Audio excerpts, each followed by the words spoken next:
Hear ye, hear ye, hear ye. All persons having anything to do before the Honorable, the Justices of the Appeals Court, now sitting at Boston, within and for the Commonwealth, draw near, give your attendance, and you shall be heard. God save the Commonwealth of Massachusetts. Court is open. Please be seated. Good morning, and please be seated. Good morning. Welcome to the Appeals Court. I'm Justice Peter Sachs. To my right, your left is Justice Suk-Young Shin. To my left, your right is Justice Rachel Hershfang. Will be your panel for all 6 cases today. If you have been to the Appeals Court before, you know you have 15 minutes. The light is green when you start. It turns yellow when you have 1.5 minutes left. Turns red when you're done. You can finish your sentence. If you're in the middle of a question, you can finish that. We have read your briefs. We're familiar with the record, the facts, the procedural background, so we'd encourage you to jump right into your argument because 15 minutes goes by pretty fast. So with that, I will call the first case, 24P94, 266 River Street Development, LLC versus Martin.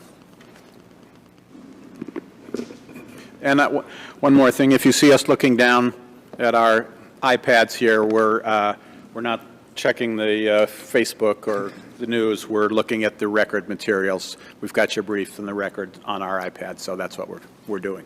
All right. Thank you, Your Honor. Good morning. May it please the Court. First arguments that I would like to address at this particular point are the accelerator clause issue, the oral extension of the closing. And you're Mr. McMillan, correct? I am, Your Honor. For the Martins. Yeah, thank you. In like that. I'm trying to use my time quickly. In any event, so with respect to one other, which is the failure of the plaintiffs to provide material facts and documents with respect to the request for the issuance of the Liz pendants.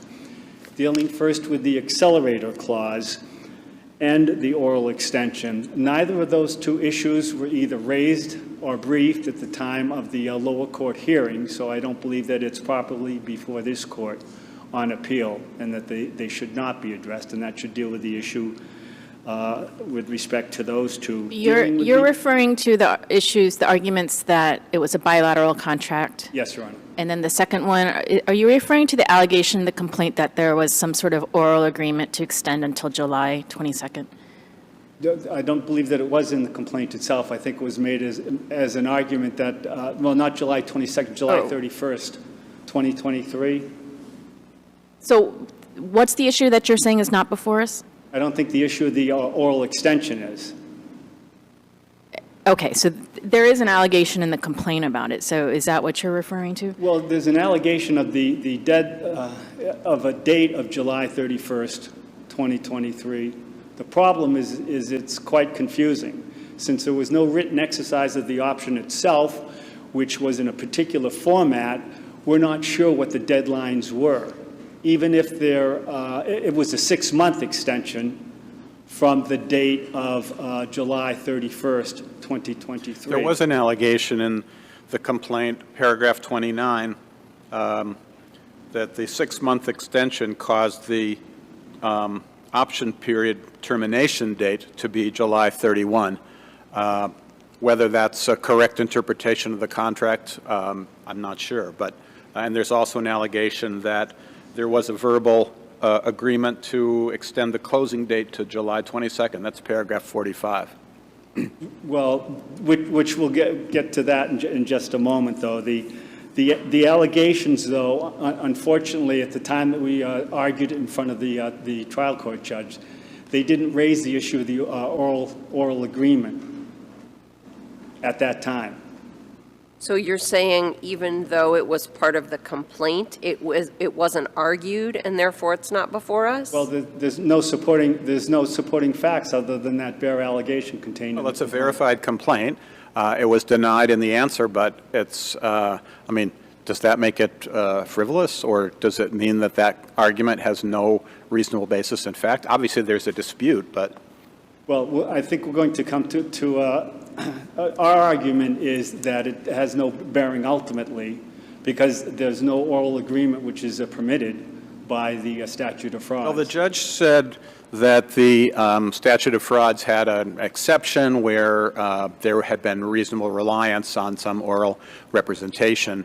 And what's your reaction to that? And in particular, I didn't see you arguing that there were no facts to support the reliance, at least until your reply brief in this court. I think that all the issues that were raised in the reply brief are germane to the fact that there was no reliance on any extension that would have occurred orally back in July of 2023 because of the... Did you argue that to the judge below? Well, I believe we did. On the motion to reconsider, I Yes. suppose would have been the place to do it, because in his decision, he said there's this exception to the statute of frauds. And so did you come back and say, but it doesn't apply here? We did. And I think one of the problems that we have is that since there was no written exercise of the option, which had very specific language, and it was language that was put together by the plaintiffs, not by the defendants, that would have given us the timetable. So for instance, in the extension which took place, there should have been a P&S signed within 3 days. And the option itself actually provided for I think it was a tendering of the quitclaim deed within 30 days. And since we don't know what the date of the exercise of the option was, whether it was by waiver or not, we don't know when the deed was actually supposed to be tendered. Because the not the January 31st, but the July 31st date, which was the end of the 6-month extension, presumably went to the exercise of the option, even though the options notice provisions required that it be exercised by June 15th of 2023. So can you point to us where you asked the judge to not rely on this exception to the statute of frauds because there were no facts to show reliance? I will have my co-counsel look to see if she can find that in the transcript right now, but I can't off the top of my head. Okay, so I'm a little bit confused about what we're talking about here. So the extension extended the date to exercise the option until June 15th. Yes. And the judge found, seems by implication, that extension then extended the termination date of the agreement to July 31st. Are you disputing that? Because the original agreement said exercise the option by December 15th. The term of the agreement is until January 31st. And so the judge said, well, so if you're extending it by 6 months, the termination date of the agreement is now July 31st. Is that in dispute here? Well, I don't think the termination date per se is in dispute. Okay. However, the difficulty that we have in comprehending what was put together is I don't know why there was an additional 45 days since notice had to be given on December 15th in the first instance and June 15th in the second instance. So if you don't exercise it by June 15th, it doesn't extend automatically the time to exercise it to July 31st. I understand. I'm just asking, when you're talking about an alleged oral agreement to extend, what are we talking about? To extend the option?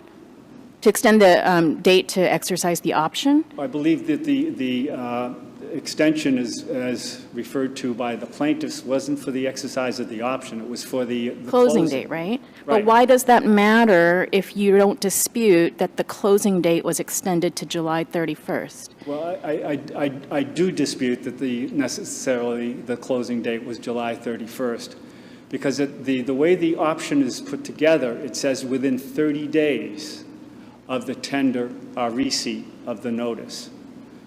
But we have no way of calculating that. What's within 30 days? So the deed had to be conveyed within 30 days of the exercise of the notice. So if you go to the original option to purchase, and it's also, I believe, contained in the addendum, not the addendum, but the second extension, it says right in the notice provisions that the deed is supposed to be tendered within, the P&S signed within 3 days. It also says the term is until January 31st, unless sooner terminated. And then later it says the grantee may exercise the option to purchase at any time during the term of this agreement. What does that mean? I don't know, I didn't I mean, draft the doesn't one. that conflict with the provision saying that the option has to be exercised by December 15th? Grantee may exercise the option to purchase at any time during the term of this agreement. What is the term of this agreement?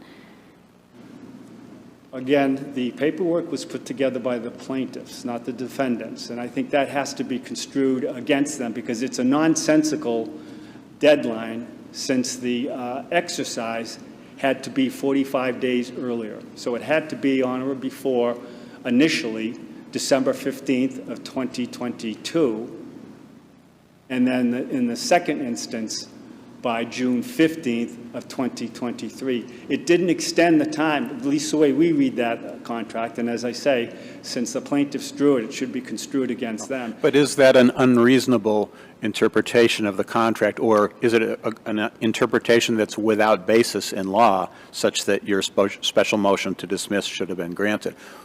It seems arguable.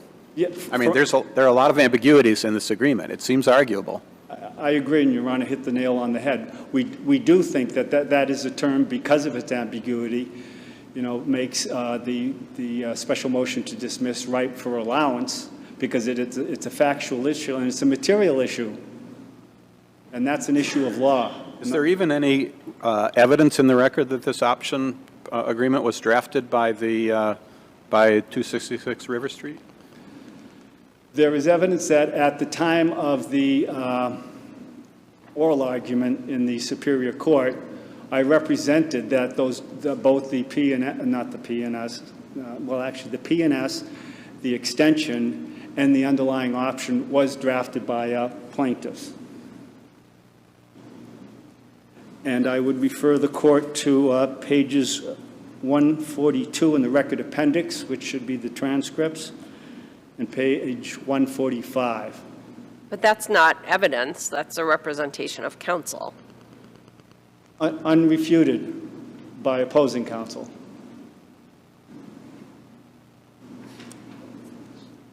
Worst case scenario, it's an unresolved fact, and I've represented as counsel for the defendants that they did not, in fact, draw the option, the extension, or the purchase and sale agreement, which was to be attached to the option notice.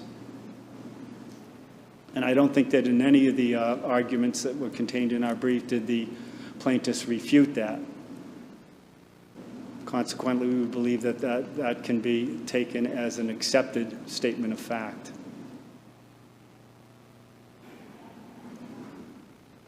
And as we know, it's all the evidence that was before the trial court was documentary evidence. As such, this court is allowed to make whatever inferences that they choose to with respect to the implications on both the Liz Pendens as well as the special motion to dismiss. So even when the special motion to dismiss has been denied, there's nothing stopping you from filing a 12b6 motion, is there? I mean, if hypothetically we were to affirm here, can you still go back and file a 12b6 or a motion for judgment on the pleadings, or perhaps a motion for summary judgment? We can. We chose to exercise a quicker route because we were hoping to cut it out at the beginning as opposed to the end, because that would entail more discovery, filing of subsequent pleadings, particularly if it's a special motion for judgment. And in fact, under 184, Section 15C, I think it is, this is sort of the type of ability that the appellate court has in reviewing an order issued by the trial court to take a look at everything that has been filed, and it's sort of akin to a motion for summary judgment. But, I mean, obviously, depending on what happens here in this court with respect to the Liz Pendens, because obviously in the short term, the property is tied up. The defendants can't do anything with the property in the interim while this is still ongoing. So we were hoping to get up here in front of the appeals court and get an interlocutory order as a result of it. And that has been relatively quick at this point. We'd still be in discovery phase if we sought to chose to go through. I don't think we had enough. Can you proceed on two tracks simultaneously? I mean, can you push ahead with the matter in Superior Court even while this appeal is pending? I suppose we could have, but again, I don't know that the client would be willing to incur that type of financial cost, because it's, especially with a motion for summary judgment. So I think we want a definitive answer once before we do that with respect to the this court's opinion on whether the lis pendens should have been issued. So the second argument, which I was talking about, the oral extension of the time to close, again, because there was no notice that was sent out and no timing determined with respect to when a actual closing should have taken or could have been taking place. All the case law seems to indicate, along with the statute of frauds, that that's a material term that should have been included, should have been done in writing, and it wasn't done in writing. There's no correspondence that would have qualified under the statute of frauds that indicated that they were looking to do. What's your answer to the judge's conclusion that there was enough, essentially that there was a waiver, because the parties kept on dealing with each other after all of these deadlines passed, including an email from your client, I believe, on June 18th or so, saying, what's up with the closing? When do you think your clients might be able to close? Well, June 14th, the day before the exercise of the option was due to expire, they did send an email to the plaintiffs. And again, right, but they also sent one after June 15th. They did. On June 19th. Do you know when we might be able to close? Which sounds to me like we're still treating this as a live transaction or a live option. So well, if there was an absolute, unequivocal, decisive claim that there was an extension at that particular point in time, but none of the correspondence that came back from the plaintiff's counsel indicated that there was a date certain. And even the, as I say before, the June 31st date was to the exercise of the option, not the option turn date. So had they done it correctly, sent out the notice that was required by the option, it would have triggered the 30 days, 3 days to sign the PNS and 3 days to act on it. Okay. 30 days, rather. All right. Thank you very much for your argument. We'll hear from the appellee. Attorney Entner. Good morning, Justice Shin, Justice Sachs, and Justice Hershfang. May it please the court. My name is John Entner. I am here on behalf of the plaintiff, Appellee 266 River Street Redevelopment, LLC. We believe that this court should affirm the findings of the lower court, the trial court, when they denied the special motion to dismiss and denied the motion for reconsideration. We believe that the trial court and Judge Lang issued a thorough, thoughtful decision that carefully examined the facts as pled and properly applied the law as it applies to the standard for a special motion to dismiss, as it applies to waiver, and as it applies to the pleading requirements for a verified complaint and for a motion for a lis pendens to begin with. We believe that the appellants are essentially arguing that the weight and the sufficiency of the evidence and the pleadings weighs in their favor.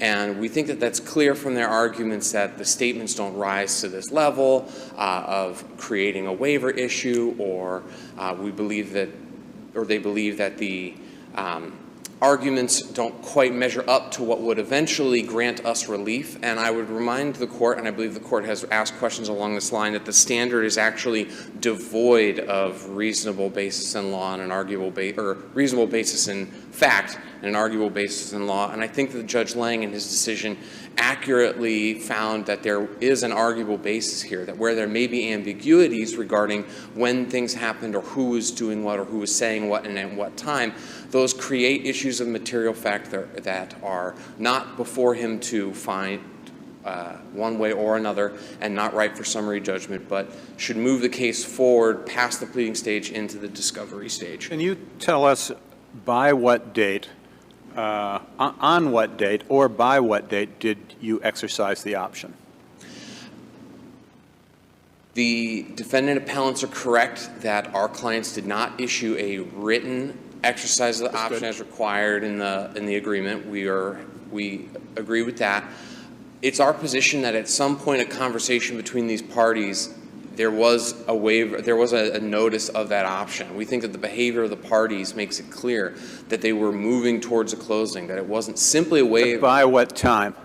I'm unable to say at this time. I think that's a question that is going to have to come out in discovery. My clients are uncertain as to what Because time the that may have dates, the subsequent dates are all, for the PSA and the closing are calculated from the exercise of the option, right? And if you didn't exercise the option, then you forfeit your $200,000.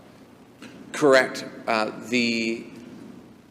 I think that it's clear from the behavior of the parties that there must have been an exercise of the option, or an understanding between the parties that there was an exercise of the option, based largely on the emails that Your Honor has already referenced, and specifically who those emails were coming from and the language that they used. Those emails weren't coming from the appellant defendants. They were coming from their real estate attorney. The real estate attorney specifically referred to not an extension of this thing or, hey, are we moving forward? They specifically referenced a closing.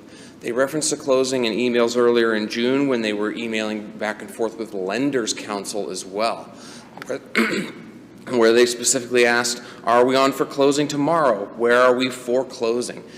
I would find it hard to believe that they're arguing that their own real estate attorney was so poor at her job that she was confusing the exercise of an option with an actual closing. Well, I mean, I don't think you need to go that far, right? We've all bought and sold property, and we all know that there are tactics and techniques that can be used to try to kind of move a deal along when it looks like it might be stalling. So I don't know that, you know, their real estate attorney seemed to think there was going to be a closing is an effective substitute for the exercise of an option. I know you've cited the Sourcing Unlimited case. Is that your best precedent for the notion that there is now so much flexibility in Massachusetts law that you don't even need to exercise an option when the option has distinct terms that you need to follow in order to exercise it? I think you still need to exercise an option. I'm not making the argument that you don't need to exercising it. What I think I am reading in Sourcing Unlimited is this idea that exercising an option is broader than exactly what the parties agreed to, and sort of a recognition that a lot of these deals are being kind of created and largely carried out without the assistance of counsel perhaps until it gets to the final stage where there is a closing or there are environmental concerns or title concerns. And I think that reflects the behavior of the parties in this case. I don't believe there was counsel at the beginning when they were drafting this option agreement. I don't believe there was counsel for most of the behavior of the parties in the in-between. These are two parties that are going along to get along, working on a deal, having a lot of conversations in person or by phone, handshaking a lot of things that otherwise, as attorneys, we would prefer to put into writing. And I think Sourcing Unlimited recognizes that and recognizes this idea that perhaps the exercise of option between unsophisticated parties or even between parties that aren't counsel is enough to, that there are forms of notice and agreement that can be brought out at trial that don't necessarily have to be written exercises sent with certified mail and held to that high standard. So the issue in Sourcing Unlimited was not that there had been a failure to exercise the option, but that it had been done by email, which was explicitly not allowed in the terms of the contract, right? That it had to be done in writing, and that the party who was attempting to exercise the option in Sourcing Unlimited was told at least twice and maybe 3 times, I can't remember, like, hey, you have to do this in writing, this isn't enough, and yet kept reiterating. So to put my question in English, the issue in Sourcing Unlimited was not the absence of notice. It was the means by which the notice was delivered. And the court held, you know, in these circumstances where it's clear that everybody understood what was going on, the means is not enough to throw this out. That feels very different to me from what's going on here. Is that your best precedent? I think that would have to be some of my best precedent. I haven't discovered any other case law, I think, that kind of gets to the idea of whether an oral exercise of an option or an oral agreement between the parties would substitute for a written exercise. And I think my brother counsel highlights that a little bit in his reply as well, is that the appeals court in Sourcing Unlimited didn't quite reach as far as to talk about what would happen if it was an oral exercise of an option, but they did seem to imply pretty heavily that this court would look unfavorably on that. I think in a modern world where parties are talking a lot more frequently, or where there are alternative forms of writing like text or more informal forms of writing, such as online messaging applications, I think that there is reasonable basis for this court to say, from the behavior of these parties, at least at this stage for a special motion to dismiss, where the standard is devoid of reasonable basis or arguable basis, I think this court can say there's enough here from the behavior, especially of the defendants and the communications from their counsel, to say that this, there may have been a notice that everybody was kind of operating under, or an agreement that everybody was operating under, or at the very least a waiver. And I think that's what Judge Lang is getting at, is at this point, with the facts as pled, read in the light most favorable to the pleading party, where the standard is devoid, it's just not devoid. There's enough here to move this on to the next stage. And I don't think it eliminates the defendant's ability to come back later for a summary judgment, as Justice Sachs was referencing earlier. I think where this is a motion to dismiss that takes in facts and documents outside of the pleadings, it's more broadly encompassing than a 12b6 motion, so I'm not sure whether they would be able to go back. So a waiver has to be shown by clear, decisive, and unequivocal conduct, and would you agree that's not shown in this record? No, I disagree. I think Judge Lang got it right that there is clear and unequivocal conduct after the deadline for the option. Just the email saying what's going on, essentially? Well, it's emails from a lawyer asking about, are we closing? My clients don't want to sign this deed if we're not closing tomorrow. And I think where the conduct is limited in scope, it's one or two emails, it's not very much communication. The content of those communications, I think, is important, especially where it's coming from. So the judge relied on prior actions by Paul Martin cooperating with the approval process, preparing to move his business out. Are you relying on that as well? Because it's hard to see how that would be a waiver, given that the agreement itself required him to cooperate. The option agreement did require him to cooperate to a certain extent. There are some specific benchmarks that Judge Lang references that I think are found in the option agreement as well that indicate post-notice, specifically the environmental studies. Judge Lang references that there was a Phase 1 environmental study and they were making arrangements mutually for Phase 2 environmental study. The option agreement says that the Phase 2 environmental study doesn't come up until after the option agreement has been exercised. So these were parties that were taking steps in the option agreement itself that are post-exercise, including preparing for a closing, clearing potential title issues, the Phase 2 environmental study.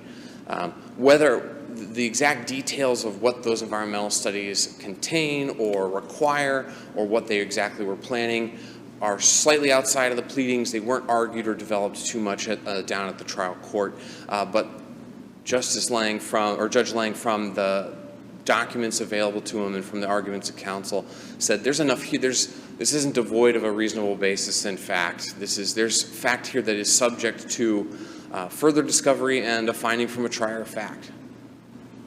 So in his footnote regarding the equitable qualification to the statute of frauds, he refers to the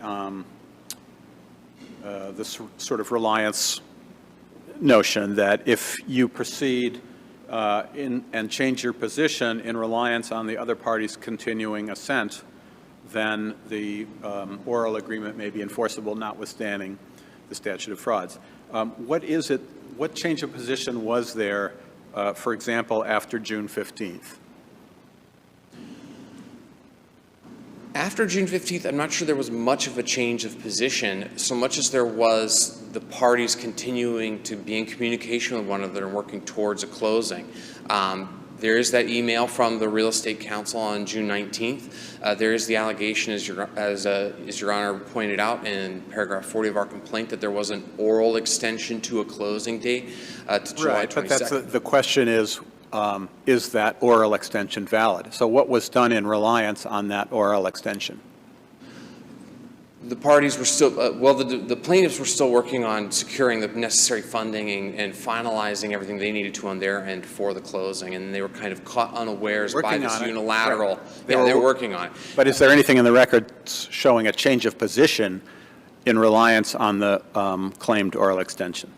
Well, I think the claim of the oral extension is more designed more argued to say that them terminating on the 14th and saying no closing going forward was a unilateral change of their previously stated position of the You mean defendants. July 14th? Yes, July 14th, I apologize. Judge Lang sort of sidesteps that argument a little bit in his decision where he says, well, the term of the option agreement, the extended option agreement, is until July 31st. So the idea that there's this oral extension is sort of moot because there is still this window of time where the parties are looking to close. Even if, hearing my brother's arguments this morning, even if there was a 3-day period to do a PNS and then a 30-day period to do a closing from the time of the giving of the notice, or I suppose from the date of the notice, June 15th, the expiration date, that still brings us within that time frame. They're still canceling the... I'm a little bit still unclear about how the statute of frauds relates to this case. Are you claiming that there was an oral agreement to extend the date to exercise the option, or there was just an oral agreement to extend the date of the closing? Just the date of closing. Okay. We're not making the argument that they orally extended the date of the notice. You're saying that was waiver by conduct or something like that? Correct, or pre-existing So why are we talking about the statute of frauds when the judge said the extension agreement, by implication essentially because it doesn't say it, extended the termination date until July 31st? The statute of frauds is the third leg of the standard for a special motion to dismiss whether the complaint, a verified complaint, has any reasonable basis in fact, arguable basis in law, or subject to an affirmative defense. I understand legally, but as a factual matter, what is it that we're saying should have been in writing but was not? I don't think I don't think the statute of frauds necessarily applies. I think that all the material terms of the agreement between the parties was in the option agreement sufficient to make that a binding agreement for the sale of property. So do you agree with the judge's conclusion that the extension, 6-month extension, extended the term of the agreement to July 31st? Yes. Okay. What do you make of the provision in the original agreement that says the grantee may exercise the option any time during the term of this agreement?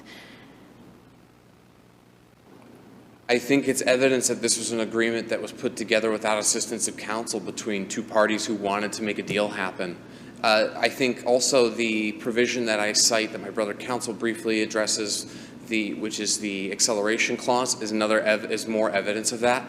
I think it's a largely nonsensical provision where you're talking about an option agreement, but it was something that the parties negotiated for whatever reason they put it in. And I believe that's my time. If the court has any further questions, I'm happy to answer. All right. Thank you. Thank you both for your arguments.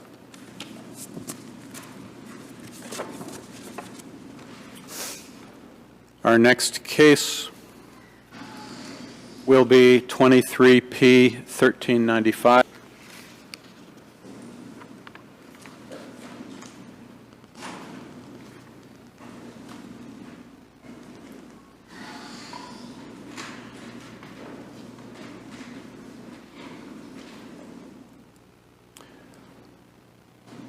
This is, as you know, a partially impounded case, and we'd urge you to be cautious about revealing personal information in your argument. Yes, Your Honor. Yep. There's also, by the way, an issue with personally identifiable information in the record appendix and whether that should have been redacted. So we may be issuing an order on that. Yes, can I address that Sure. prior to my argument? Sure. Just that this case was attempted to be impounded in the Superior Court. However, that was withdrawn, which is the only reason that it was indicated in this appeal that it was impounded in any way. But Okay. I will keep that in mind. All right. Thank you. May it please the court, Leah Duffield for the appellant.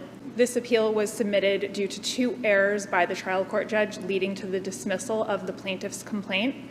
First, that the trial court judge erred in failing to recognize and properly apply the discovery rule exception to the 3-year statute of limitations for personal injury cases. The 3-year statute of limitation period commences after the cause of action accrues under Massachusetts General Law 260, Section 2A. However, that statute doesn't define what the term accrues means. It's understood to mean when the plaintiff was injured, but there are exceptions to that, meaning the discovery rule, extending when the statute of limitations starts when the plaintiff reasonably should have known about the injuries and the cause of those injuries. So that leads to one of my questions for you, which is this complaint is very sparse, and I did not see any allegations in it about when your client first recognized the symptoms that led to her surgery and that were linked in either February or April of 2020 to the rape. Is there anything in the record that talks about when she first started experiencing the gastrointestinal issues as opposed to the other, I'll say, sort of more expected medical effects? In the record submitted to both the Superior Court and the record that Your Honors have before you, there's nothing submitted because those medical records were not going to be disclosed until the discovery phase. But yes, within her medical records, there are indications pointing to exactly when she started to experience those issues, which was in 2017. So from 2017 to 2019, she was experiencing gastrointestinal issues, which led her to seek more medical treatment and eventually led to a diagnosis in February 2020. So February 27th, 2020 was the first time that she was diagnosed with outlet dysfunction. Apologies. Was the first time that one of her providers connected the sexual trauma to her gastrointestinal issues. And I saw that in the complaint. That's paragraphs 10 and 11 of Yes, the Your Honor. complaint. But the thing that you've just mentioned about 2017 to 2019 is nowhere in the record that was before the judge who ruled on the motion to dismiss. Correct, Your Honor. The second issue that I wanted to address was that this... So, I'm sorry, you think there's a issue of fact when she was experiencing issues within 3 years of the alleged assault, which was in 2015, right? And you're saying it's on the record, but you do say in your opposition she was experiencing gastrointestinal issues for years, right? Yes. And you're saying there is a factual issue whether a reasonable person should have known at that time whether she was harmed by the assault or whether it was caused by the assault, or both? So both. In a few of the cases cited in my brief, there's a two-pronged test, whether a reasonable person should know of their injuries, and then whether a reasonable person should know of the cause of their injuries. Don't you know about your injury if you're suffering symptoms?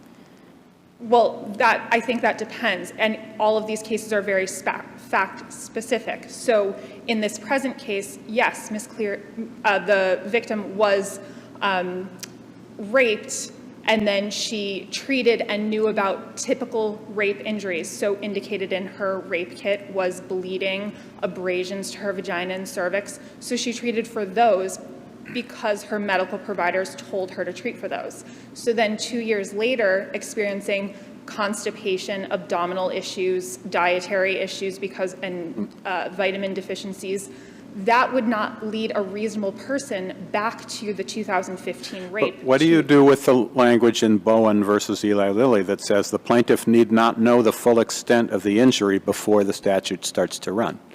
I would say, yes, that's cited in Bowen, and it's also cited in Coe, but this wasn't the full extent of the injuries. These, I would argue, are entirely different injuries. She treated for those vaginal abrasions, the cervical issues. How does one draw that line, and what case draws that line? And these were injuries directly attributable to the rape. So no case draws that specific line. However, some of the cases cited, such as Doe v. Cretin and Riley v. Presnell, they're about psychotherapy issues. So the plaintiffs knew that they were suffering from some sort of mental health issue.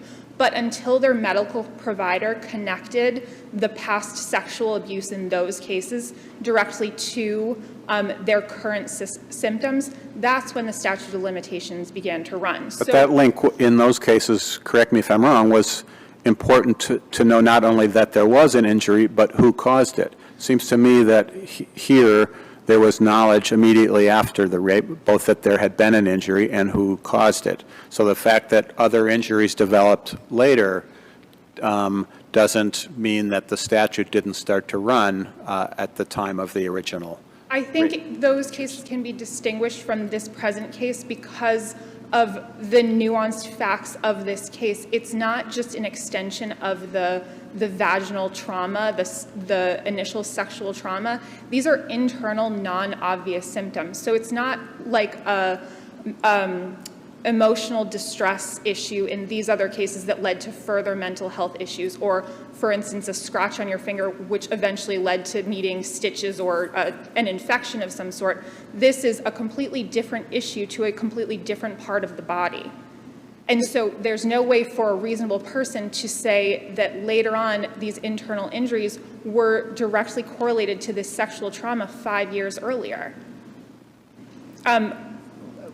More on that. You're saying, I mean, you're arguing it's a latent injury that was unknowable until she got medical treatment and a diagnosis. But if somebody is experiencing symptoms, can they just wait for an indeterminate amount of time before they seek medical treatment? Isn't there some point at which they should know that they've been harmed? Yes, of course, Your Honor. And most of the cases cite the exact same terminology, but to paraphrase, it's basically the plaintiff can't just stick their head in the sand and ignore their symptoms. They have to actively seek medical treatment from their providers.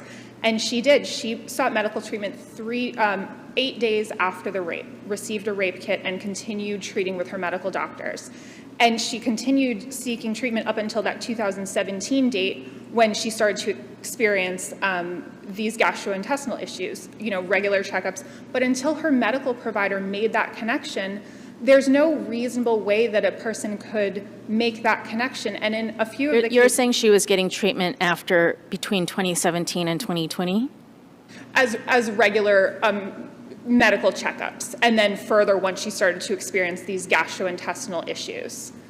The problem I have is that that's just not in the record. There's nothing in your complaint about what she did between going to get the sexual assault examination and then being diagnosed in either February or April of 2020, which is in the complaint a combination diagnosis and attribution of cause to the rape, right? So it's very difficult to try to grasp the reasonable person part of the analysis that we need to do when there's nothing in the record that explains what she was feeling, what doctors were telling her, how often she was going, when she first heard that there might have been a connection.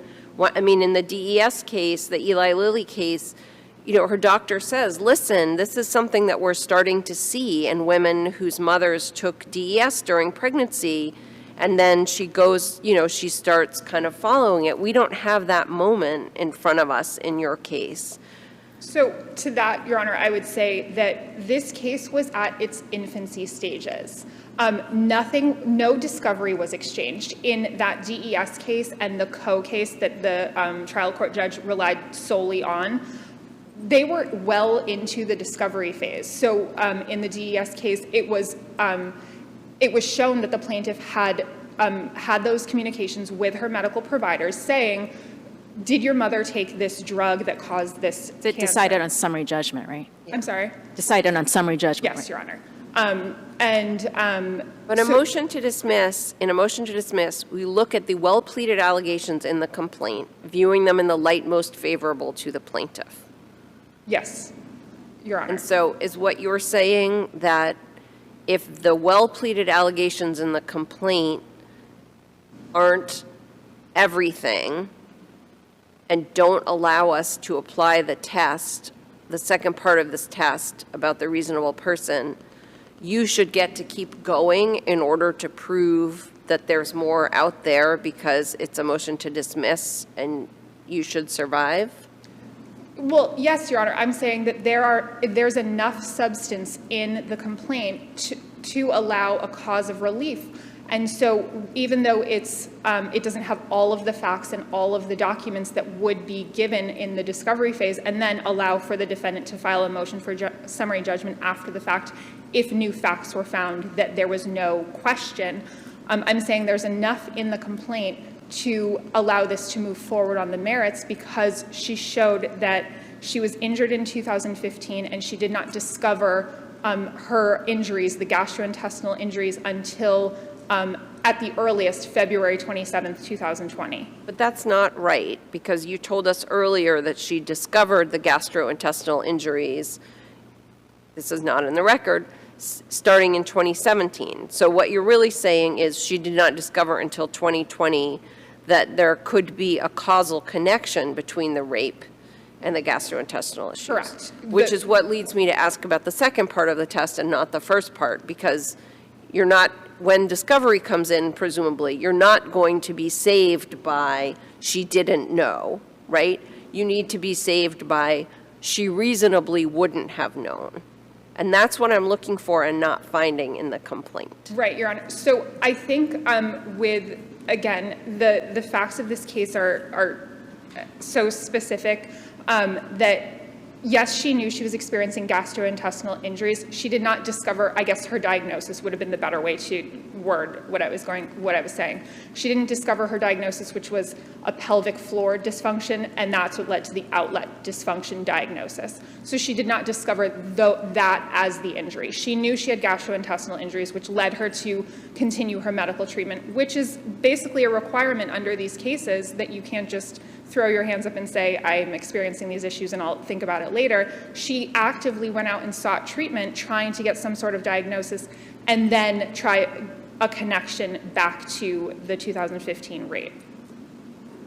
There was no answer filed in this case, right? Correct. So we're just looking at the 3-page motion to dismiss. It's not titled motion to dismiss. I'm going to call it a motion to dismiss. Yes. That's what we have, It was right? my understanding that it was a notice of a motion to dismiss, but that's what you have, and I believe you have my opposition as well to the motion to dismiss. So does it matter that the facts bearing on when the complaint itself didn't plead that there were injuries at the time of the rape? That was only evident from one might argue, that was only evident from the medical records that were attached to the opposition to the motion to dismiss. Does it make a difference? I mean, when we look, a complaint doesn't have to affirmatively plead that it's been brought within the limitations period. As far as I know, that issue was raised by the motion to dismiss. Once it's raised, how are the facts bearing on when the cause of action accrued determined? On the face of the complaint, or does there need to be discovery? Well, Your Honor, I don't think it needs to be discovery. I think based on the cases cited in my brief, that discovery led to all of the decisions made after appeal because there was some sort of additional facts after the complaint. But I do think that the complaint on its face has enough there to show that there was not a connection made at the time of her initial typical rape injuries to these subsequent injuries. But does it affirmatively show that, or does it just perhaps omit some facts about injuries that did occur at the time of the rape? Well, I don't think the rape injuries are necessary for the complaint to survive because those aren't the injuries that she is seeking. Let's assume that if those injuries were established, that would have started the statute running, so that it was filed too late. Does it matter that evidence of that was not alleged in the complaint and it wasn't established by the motion to dismiss. It was only brought in through the opposition to the motion to dismiss, an attachment to the opposition. Well, I think because it wasn't brought in the motion to dismiss, and perhaps the facts of her typical rape injuries weren't included in the complaint, kind of nullify each other, that there's, again, still enough there to support the... So there's no obligation, so you have a complaint that doesn't affirmatively establish that the complaint is time barred, and then you're faced with a motion to dismiss. Is there any obligation at that point to amend the complaint to add allegations? There could be, yes, Your Honor. And had that been addressed by the defendant, that is perhaps the course of that the plaintiff would have taken. However, the motion to dismiss was heard before any other pleadings were filed. But you can amend as of right at that time, right? No answer has been filed? Absolutely, Your Honor. Are you aware of any case that says, faced with a motion to dismiss, the plaintiff has an obligation to amend the complaint? No, I don't know of any case that makes the plaintiff, that obligates the plaintiff to amend the complaint. Or do you know of a case that says the other way? Do you know of any case addressing this issue? I don't, Your Honor. Okay. Anything else? No. No. All right. Thank you very much for your argument. We have no brief from the appellee, so we will take the case as submitted. Thank you, Your Honors.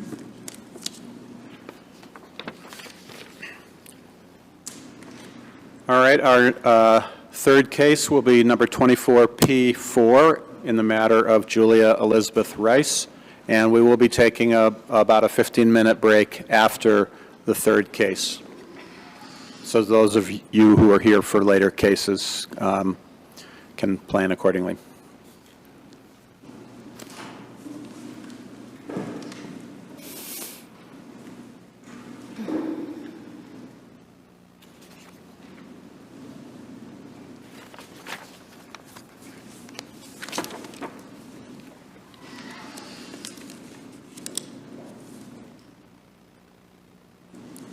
Good morning, Attorney Reeser. May it please the Court, I'm Dan Reiser. I'm here on behalf of the appellant Catherine J. Connors as the nominated representative of the state of Julia Elisabeth Rice.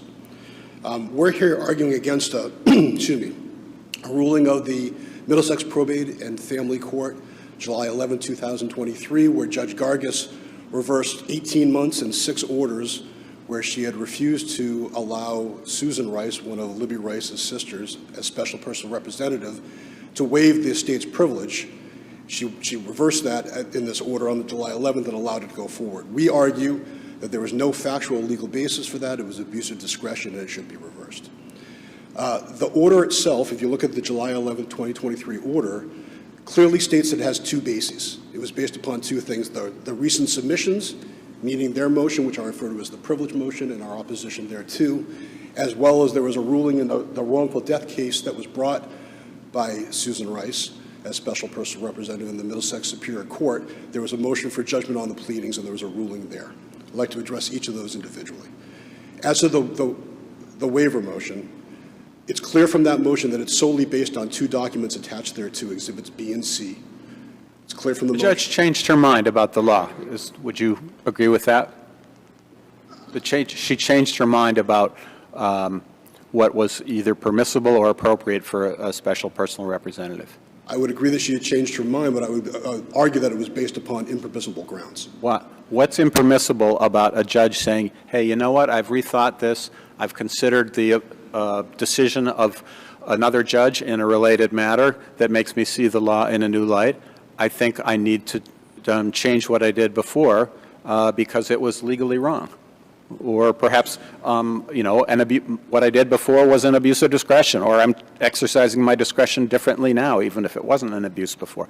What's to prevent a judge from changing her mind? Well, the judge doesn't say any of those things. She doesn't say she changed her mind on We new don't law. tend to. I'm sorry. We don't tend to when we change our mind.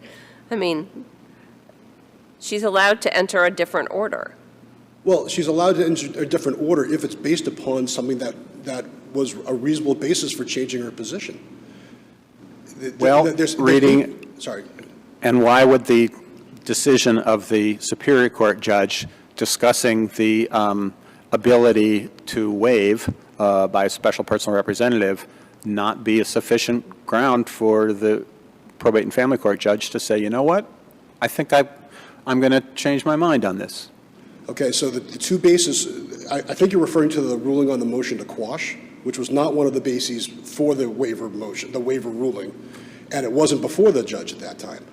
They based it on their briefs. You're saying she can't take notice of it? I'm saying that there's no evidence she did. So to read into, I mean, they try to do that in their brief. They say, you know, forget about the stuff we filed beforehand. We look for whether what the judge could reasonably have done. The judge doesn't have to show all her work. Is it, the question would be whether it was an abuse of discretion to change her mind and or an error of law. I mean, let's look at the correctness of what she did.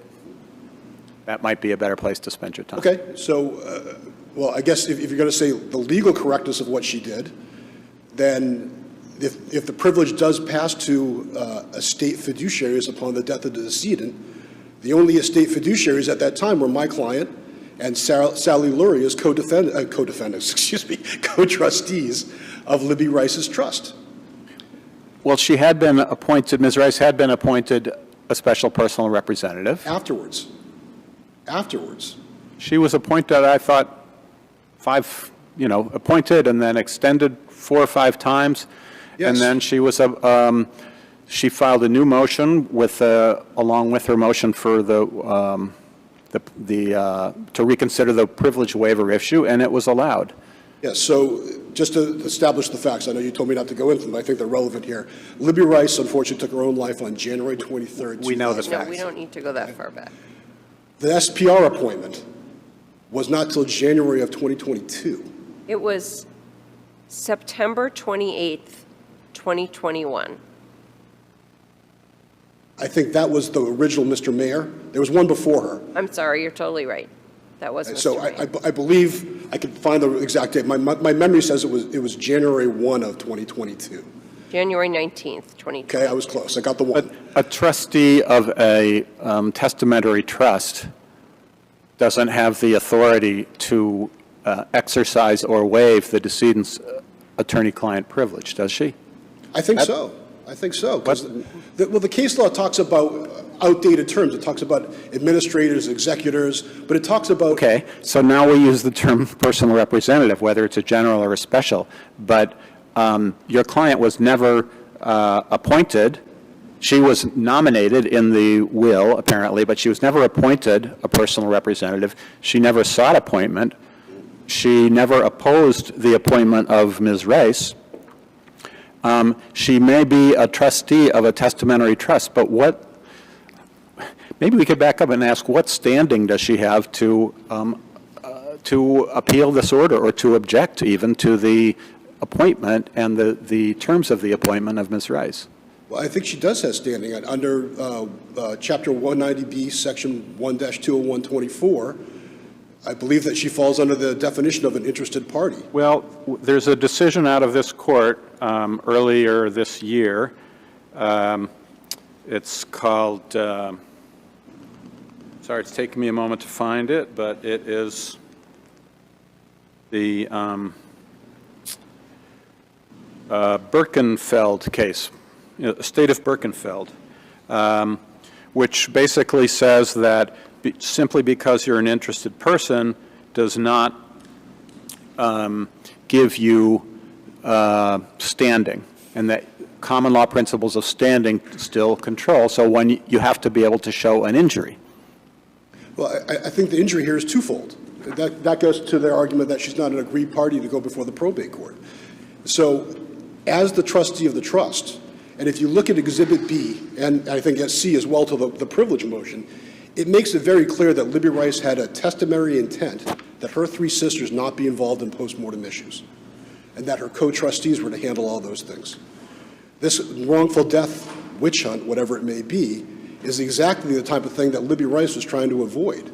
As the co-trustee of her trust, she's trying to enforce that testamentary intent. But what standing does Catherine Connors have to raise that? And I'm sorry, I didn't have the citation before, but Estate of Birkenfeld, 103 Mass Appeals Court, 628. Being an interested person under Chapter 190B, Section 1-20124, entitles one to notice in certain circumstances, but doesn't displace the common law requirement of standing.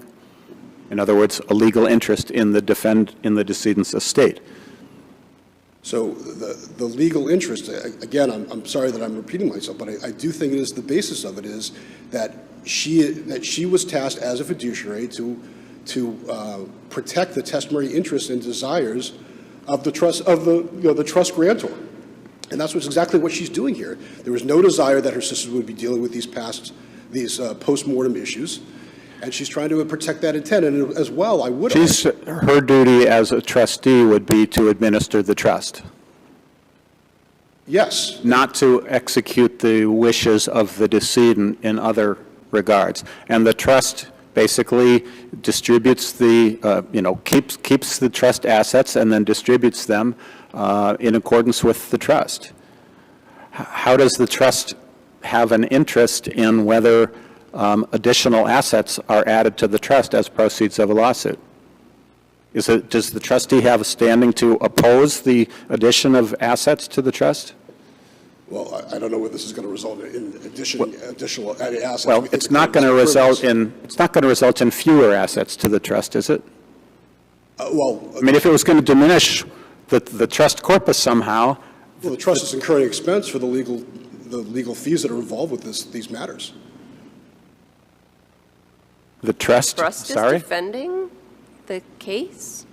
The wrongful death case, I believe, is handled by insurance. I'm not involved in that case, so I can't say. But well, I don't know how the trust would be paying for that.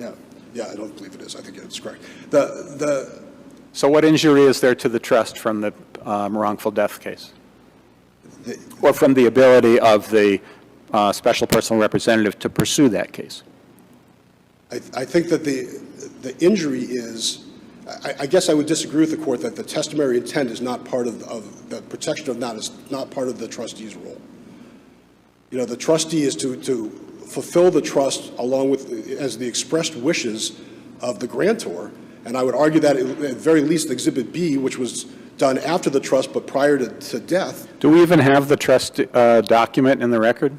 No, in my brief I stated that we would produce them in camera if they wanted, but because we were afraid of a waiver of privilege from producing them. The trust document is attorney-client privileged? It's part of the file that they were trying to get. Okay, but that doesn't make it attorney-client privileged, does it? The answer is no, it's not before the court. Okay, but we can't determine what the intent of the decedent as expressed in the trust document is. No, but I would argue again. And that was that even before the trial court judge, the probate judge? About what the intent was? Right. So you're arguing you have standing to further the intent of the trust settler, the decedent. Is there any evidence in the record of what that was, if there's no trust document in the record? Well, there's the exhibits to the privilege are in the record. The exhibits. You mean the memorandum? There's the memorandum, and that's the letter to her sister, where she directly, in the first couple of lines of that letter, she says, I don't want my sisters to. But when we're interpreting a trust, do we look at a letter that someone wrote outside the terms of the trust, or do we look at the trust document itself? I would argue that letter amended the trust document. That was the intent of it. I'm sorry? I would argue that letter amended the trust document. That was the intent of it, was to express additional desires. That's a pretty free-floating fiduciary duty you are proposing for a trustee to have a duty that is broader than that is described in the trust document, which we don't have before us, and that is potentially amended by documents that, at least according to your client's position, were not drafted by the law firm and were not part of her estate. Well, our position is they were drafted by her. I think that they show that, and so that they're even more forceful of what her intent was. Now, I also would argue that, this issue, my client has filed plenty of pleadings in this case opposing the extensions of the SPR, opposing the waiver motion. Standing has never been raised in any of them. It wasn't raised until this. No, I understand it can be raised at any time, but okay. But my point is that it's the second argument in their brief after 2 pages of yelling at me for making my appendix too long. You know, we're focused on Half-hearted. the substance. Yeah. And we can't ignore the standing question. I understand that. I understand that. So going back to while I still have some time, going back to the issues of the basis, the stated basis for the motion. There's the waiver motion that has B and C, which are completely misrepresented to what they are and what they mean. They're not supported by a affidavit. The argument was that these were drafted by the law firm, therefore they show the law firm had prior notice of the desire to commit suicide, and therefore the records are relevant and there must be a waiver. None of that is true.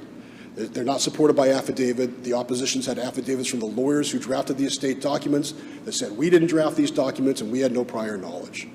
So I think that the basis upon which this whole matter was presented to the probate court was either innocently or otherwise misrepresented as to what the need was for the waiver of this privilege.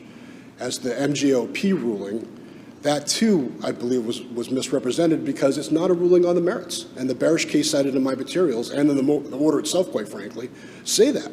It's not on the merits. It's not a ruling on as to admission of evidence. Of course not. It's a ruling that the some aspects of the complaint, viewed in the proper standard, can survive a motion to dismiss, in essence. That's all it is. Okay. How does that bear on whether the waiver, granting the authority to waive the privilege was proper? There's obviously a complaint that at least survived a motion to dismiss or a motion for judgment on the pleadings. So their position is that Judge Gargis looked at that and said, you know what, this case has more to it than I thought it was. It's okay to waive the privilege. Well, does Judge Gargis have to go that far in order to say, I'm going to allow the waiver of the privilege? Well, she stated it was one of her bases, so she considered it in some grounds, and their conclusion is the reasonable one. But I don't. What she could conclude from that is that the motion for judgment on the pleadings was denied as to your client individually. Mm-hmm. So it's a live case, and it stands to add to the estate. It's possible, but Sure, no one's judging what the ultimate outcome is. If you piece it together from her prior rulings, the first appointment showed a lot of skepticism as to the merits of the underlying claim. And then all of a sudden, 18 months later, and that's consistent throughout, and then all of a sudden, when this ruling comes in, she reverses position. So I think it's a reasonable basis. And I do want to say just quickly, if you look at page 20 of their brief, in the first paragraph they say, it's sound reasoning, she could change her opinion posted on that. Okay, so one can plead and argue in the alternative. One can say, we agree with the judge on this, we don't agree with the judge on that. I understand that, but to say that and then the next breath to say it was error for her to let the merits of the case seep into her orders, I would agree that they were right the second time, not the first. Thank you. Thank you very much. Mr. Hahn. Good morning, Your Honors. Alex Hahn for Susan Rice, who's here today, and Thomas J. Frayne with me as well. Just respectfully, Susan Rice lost her sister to suicide, and for Mr. Reiser to say she's on a wrongful death witch hunt. Let's just focus on the merits, okay? Very much, Your Honor. Avoiding adjectives and adverbs to the greatest extent possible. Yes, Your Honor. If Libby Rice were alive today, there's no question that she would have a right to her file at WCN under Rule 1.15a of the Rules of Civil Procedure. Right. So, and it's established that a personal representative can waive the privilege, I think, by the cases that have been cited. Does it make a difference here that that Ms. Rice is not a general personal representative, but a special personal representative? None whatsoever, Your Honor. The statute on that, General Laws 190B, Section 3-715, as Justice Ellis tells us, in her opinion on the motion to quash, there is no difference for purposes of prosecuting civil litigation. Well, that's not exactly what Justice Ellis says. I mean, she says the personal representative has this laundry list of capabilities.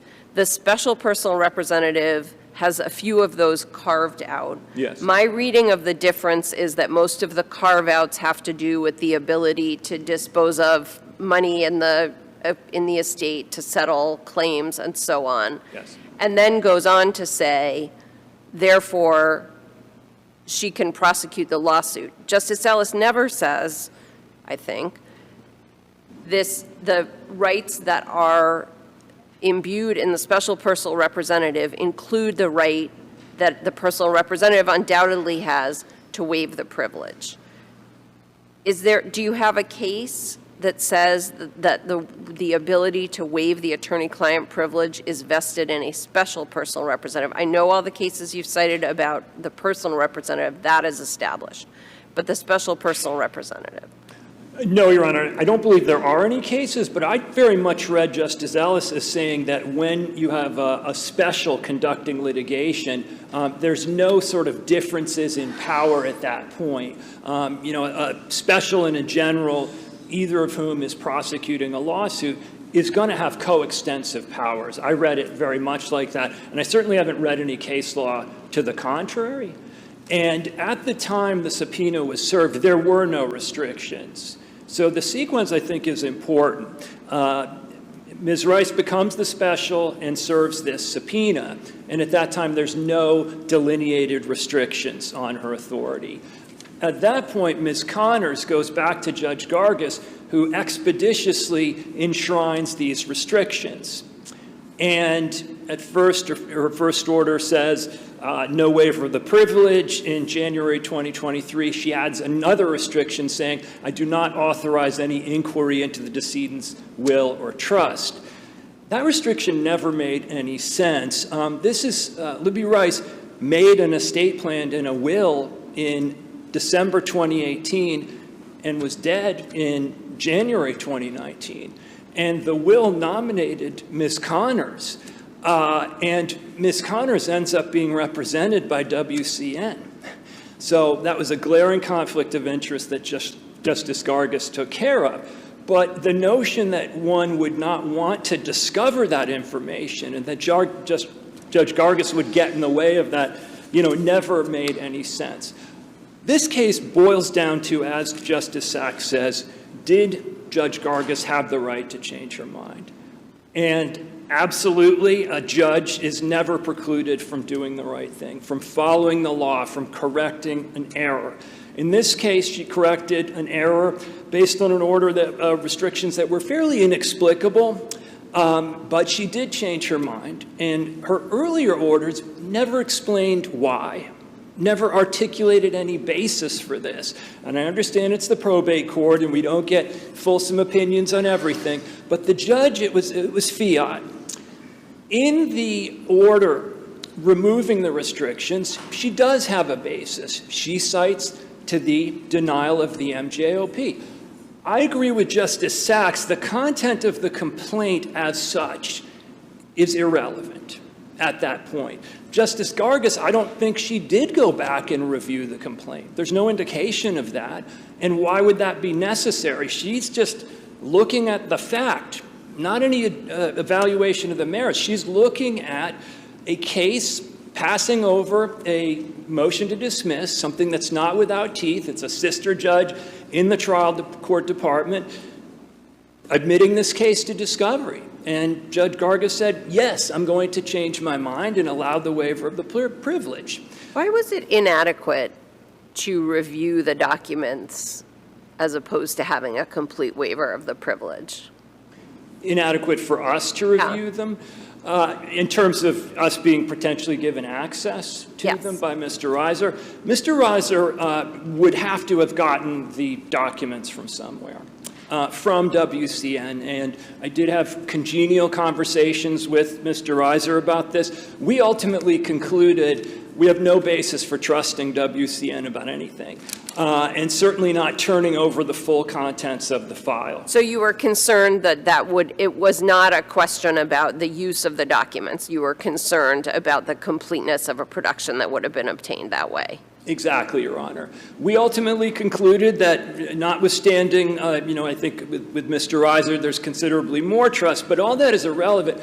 We want to use the tools of civil procedure. When you receive a subpoena as a law firm, the custodian has to sign something. We want all of that.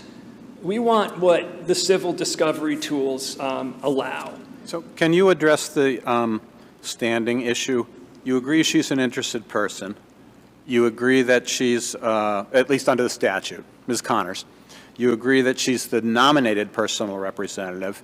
I think you agree that she is one of the trustees of the testamentary trust, or the revocable trust, I guess it is. No, Your Honor, I don't agree with much of that. We state in our brief that we don't believe she falls within the interested party aspect. So forgive me if that wasn't clear, but I'm pretty sure we stated in our brief that she's not.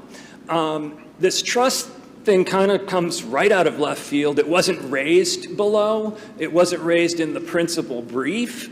And I'm a little godsmacked that Mr. Reiser's telling us he can make an argument based on it, but they won't give it to us, and they're saying it's in this WCN file. That should never have been withheld. That's not a privileged document.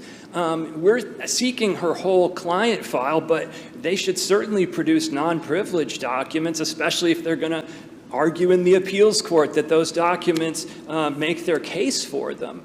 So if it's an integrated, signed document by Libby Rice, they should have given it to us. Before I lose my time, Your Honor, I realize I have a little, but this is an interlocutory appeal, and we opposed its existence, and we are here today, but the existence of the appeal is serving a purpose of obstruction. We served the subpoena. Can I, yes, Your Honor. Can I back you up now that I have the definition of interested person Yes, Your in Honor. front of me? It includes persons having priority for appointment as personal representative. Would that include Ms. Connors, who was named in the will? I would have to read the statute. I'd have to think if they take no action to become the... No, I'm just looking at the definition of interested person. I certainly think, as you just read it, that would put her within interested party, yes. And other fiduciaries representing interested persons. So if she's a trustee of a trust, I don't know who all the beneficiaries might be, but would that be sufficient to make her an interested person? I don't see how being the trustee would give her an interest in these proceedings. I mean, these proceedings have to do with Susan Rice's appointment as the SPR, and she never once raised her hand below and said, I'm the trustee, and therefore we shouldn't let Susan Rice be the SPR. It's rather late for these arguments, and they're also saying, well, it's based on a trust that we don't even get to see. So I don't think that that part would make her an interested party in these proceedings. And where it was going, Your Honors, is there are practical aspects of this. So it's been very difficult below to get documents. It's been impossible to get these ones. The subpoena was served a year and a half ago. So there's been a lot of delay here, and we would ask very humbly if there is an order affirming that it make clear that that order is not stayed by any subsequent appellate activity. I believe that's the law anyway, but I would hope it could be delineated, because where I'm going with this is if Your Honors affirm Judge Gargis and we can then go reserve the subpoena, we are exceedingly confident that they will file a FAR petition. They will go back to the Superior Court and create confusion, as has happened a considerable number of times, and say this motion, the file should remain quashed unless and until the SJC completes its review. They've fought mightily to prevent scrutiny of this file. Mr. Reiser says in his brief, much ado about nothing. I don't see why they would not turn it over, and why they have spent, I can tell you the amounts that Ms. Rice has spent, which have not been provided by the trust has not funded this, have been staggering to get this file that we sought in June 2022. Everyone should want this file scrutinized in the interest of justice. It's relevant. I could never do as good a job as Justice Ellis did explaining why it's relevant and why the SPR ordinarily has the authority to get it. I cannot improve upon that. And it is a simple question of law. The issue Mr. Reiser raises about the dueling allegations about the control numbers, no longer relevant. I certainly would not want my control numbers floating around on the person who is talking about their decease and then commit suicide, but that's that's gone now. Judge Gargis decided this as a narrow matter of law, and it comes down to that. Does the judge have the authority to change her mind? And she did. And she should have never had those restrictions to begin with, in our view.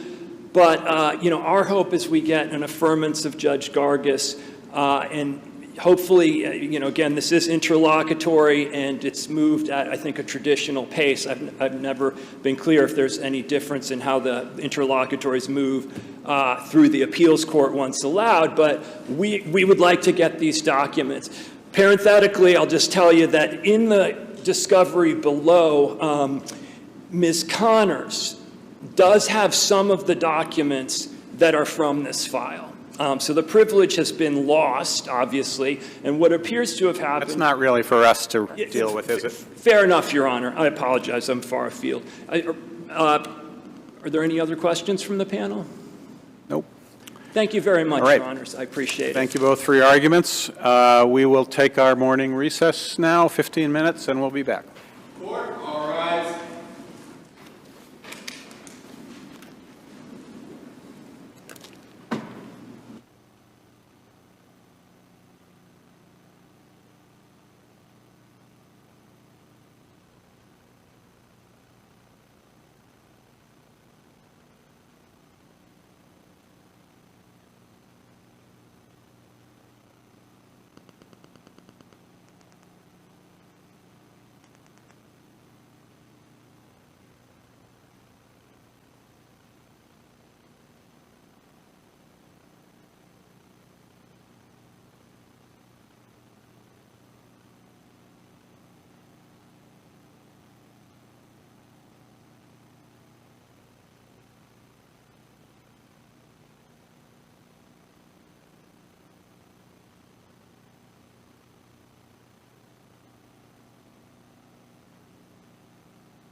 Court is open. Please be seated.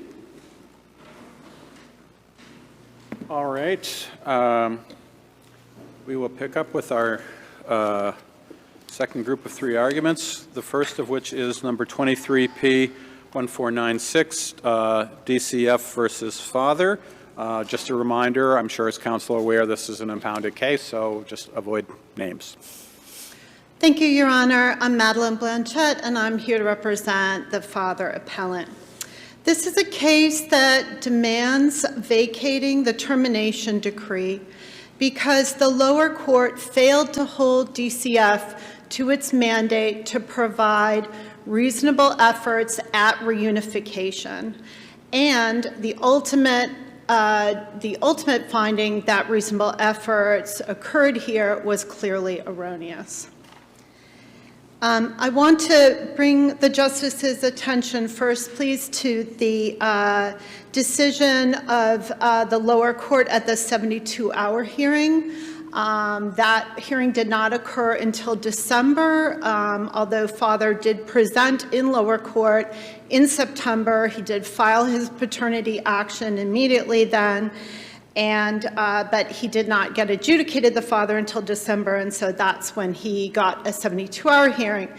And unfortunately, the lower court at that time, while she did acknowledge that he had not received reasonable efforts for reunification either prior to adjudication, which she said was permissible, and which I disagree with, and that he, even after adjudication, continued to not receive reunification reasonable efforts. And then she failed to make any remedial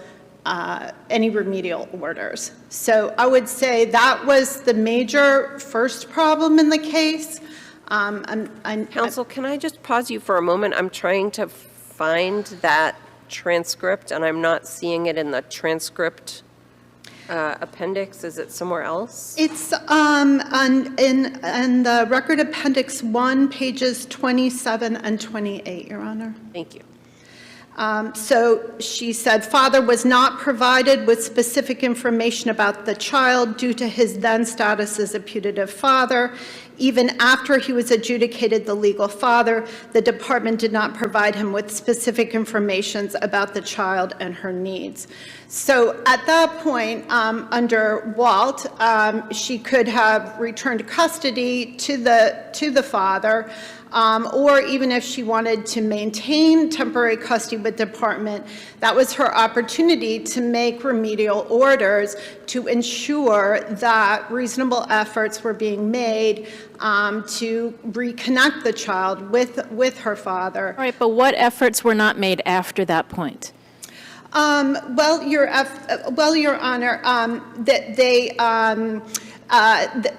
the case is, luckily there's some real markers that show that, again in June. So I think it was only a matter of 6 weeks or a couple months after the 72-hour hearing, they changed the goal to adoption. And then apparently father was so distressed by that he filed this motion in June called father's motion to force DCF to provide reasonable efforts at reunification. And in that motion, he raised a couple of important issues. One, which was around reasonable efforts, that he was being forced to choose between attending visits with mother, whom he was roundly condemned for associating with, or having fewer visits with his child.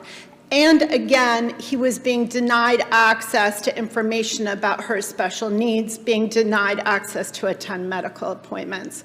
I would also— The judge entered an order after that, right, on that motion?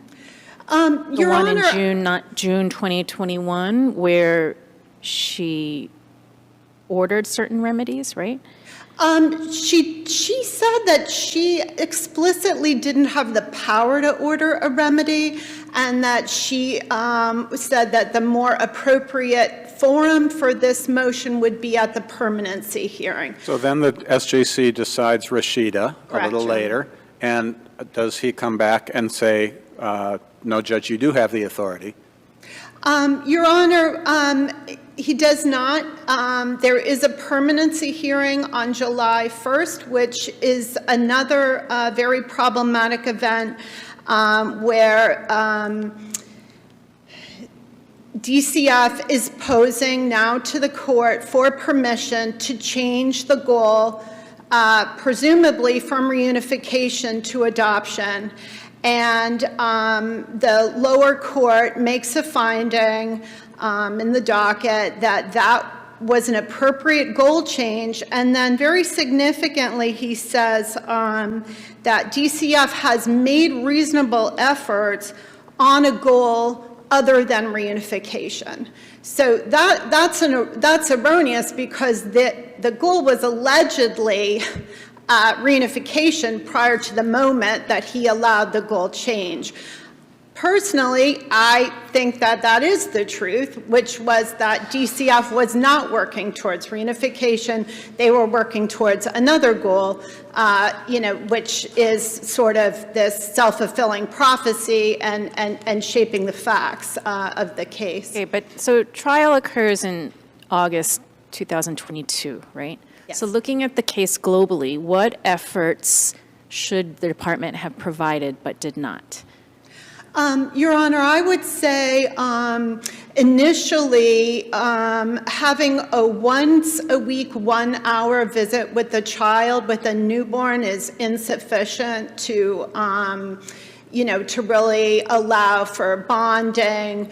I outline in my brief the very unfortunate dictation notes from those visits where there was this is a first-time father, a man in his 50s. There's very little encouragement. There's very little teaching. There's a lot of Did he ask for additional visits? I think what I'm arguing here, no, he did not file a motion for visits, is the answer, and that would have been the lower court's opportunity to make those remedial orders for reunification style reasonable efforts. But he didn't. So he doesn't ask. He missed a number of visits, the ones he was given, right? You don't dispute that. Over time, he did start to drop off on visits. That's correct. So I understand maybe DCF did not do certain things at the beginning of the case, but looking at the case as a whole, I'm not seeing services that he asked for that were not provided.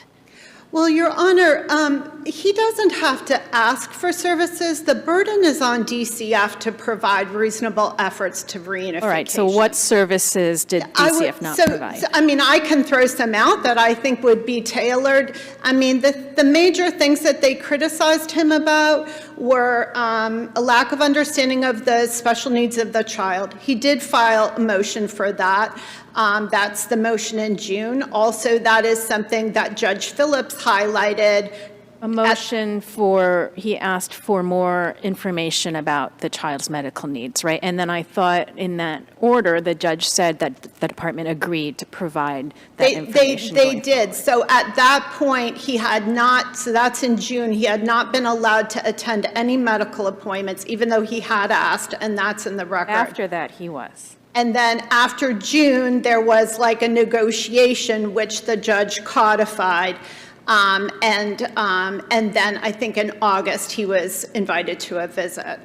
What I'm saying, though, is that the things that they faulted him for, they controlled the narrative around. They held possession of the child. They did not provide generous visitation for a newborn.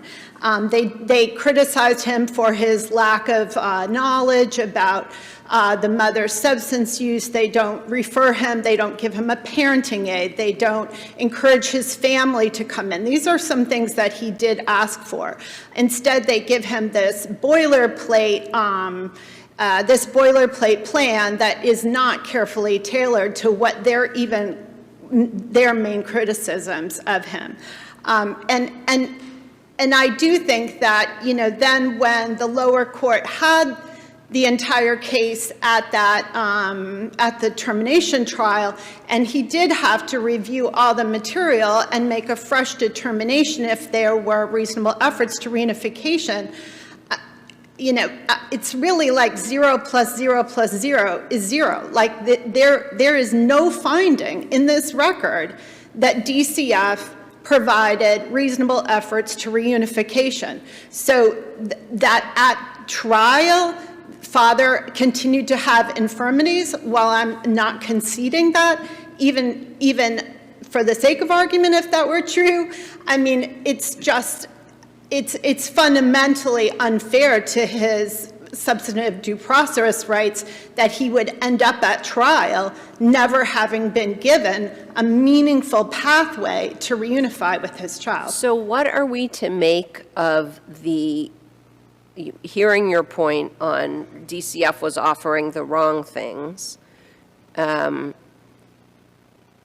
I don't think that it's been argued or that the evidence has established that those things were irrelevant or completely unrelated to the parenting. And the record is that the father did not follow through with them.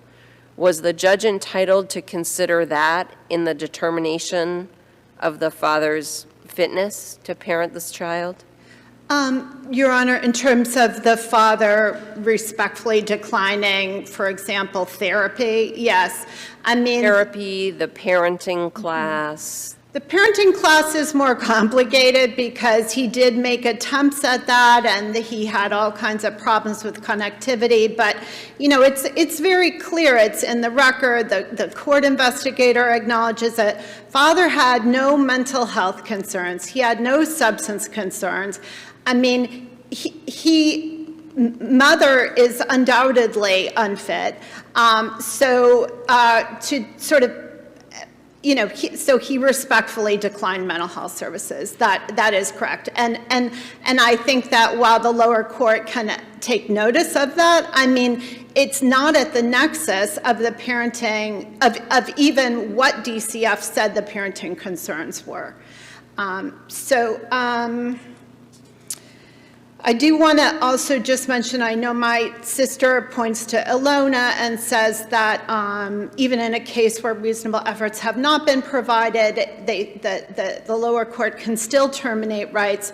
That is correct, but what needs to happen there is there has to be an actual correct finding that there were no reasonable efforts, and then that's balanced against the best interests of the child.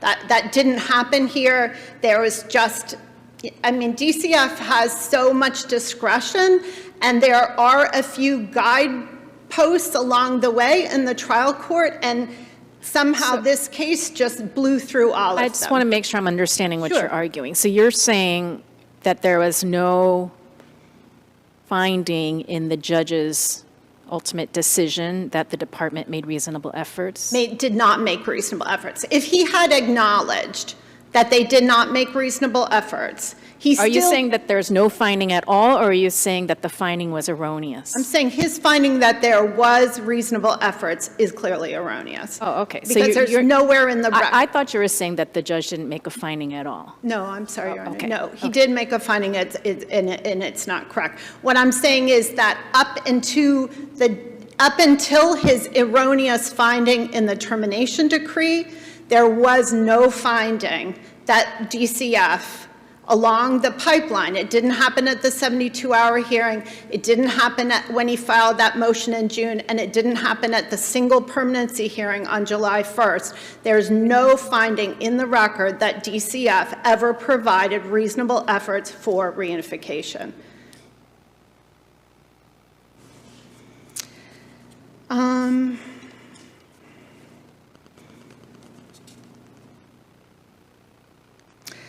Again, I have an entire second argument, which I would just say that even the infirmities that DCF is is criticizing my client for, I don't think that they have a nexus. They don't show the appropriate nexus that's needed. So he was never proposing that he would give the mother unfettered access to the child. He was always saying that it would be supervised visits. And in fact, DCF is aware, it's in the record, that she has unsupervised contact with her older children. That's in the record appendix at 348, and then the social worker testifies that on page 96 of the transcript. Also, the foster mother testified that she would allow the mother, that's at transcript 90, that she would allow the child to have access to her mother. So for all those reasons, the reasons in my brief, I respectfully request that the termination decree be vacated, the case is remanded, but also specifically with an order that DCF provide reasonable efforts for reunification. Thank you so much. Thank you. We will hear, I believe, from the department for 10 minutes and then from the child for 5. So. Yes, Your Honors. Good morning, Right. and may it please the Court. Catherine Fahey, Assistant Attorney General, appearing on behalf of the Department. The Department respectfully requests that this Court affirm the Juvenile Court's decision terminating father's parental rights. Termination here was supported by clear and convincing evidence that this child has unique and evolving medical needs, and that as a result of being substance exposed at birth, and that father is not equipped to meet those needs. Specifically, the trial court properly concluded, based on the record, that father lacks an understanding of child's medical needs, and he was inconsistent in his efforts to understand or address those needs. So at page 28 of your brief, at the beginning of your clear and convincing evidence argument, you say the juvenile court relied on father's unwillingness to engage in or benefit from services or to cooperate with DCF to demonstrate his ability to provide for the child. Is it the father's burden to demonstrate his ability to provide for the child? It is not, Your Honor, and it was not my intention to reflect that in my briefing. In fact, it is DCF's burden certainly to demonstrate by clear and convincing evidence of father's unfitness. Just say for the future, absolutely, Your Honor. Go through your brief at the last minute, searching for the word demonstrate, and make sure that you're not burden shifting. Certainly, Your Honor. And to that point, I'm happy to address DCF's efforts to engage with father and to turn directly to Attorney Blanchett's argument regarding reasonable efforts, if that would be most helpful. DCF had provided father with a service plan before paternity was even established in this case and began to engage with him as early as they could, acknowledging the fact that paternity was not resolved until December, and a 72-hour hearing as to father could not be held thereafter. From the beginning of this case, however, where DCF had a founded report of neglect and had properly intervened and taken temporary custody of the child, DCF saw that there were certain efforts, there were certain deficits on both father and mother's part that could be redressed with certain services. At every instance that DCF directed father to services such as individual therapy or parenting. Why did he need therapy? The judge found DCF told father to get individual therapy to work on addressing the issues which led to DCF's involvement. Why does that necessarily indicate therapy? Why not parenting classes or in-home support or some other services? I mean, does every case require therapy? My understanding is that the department prescribes services as it sees appropriate based on the unique needs of each and every case. Here, the department prescribed or requested that father participate in a parenting assessment, which may or may not have led to additional services, certainly. They requested that he participate in a drug screen. They requested that he participate in parenting classes, repeatedly requested that he But the judge is concerned that and yes, they requested that he participate in individual therapy.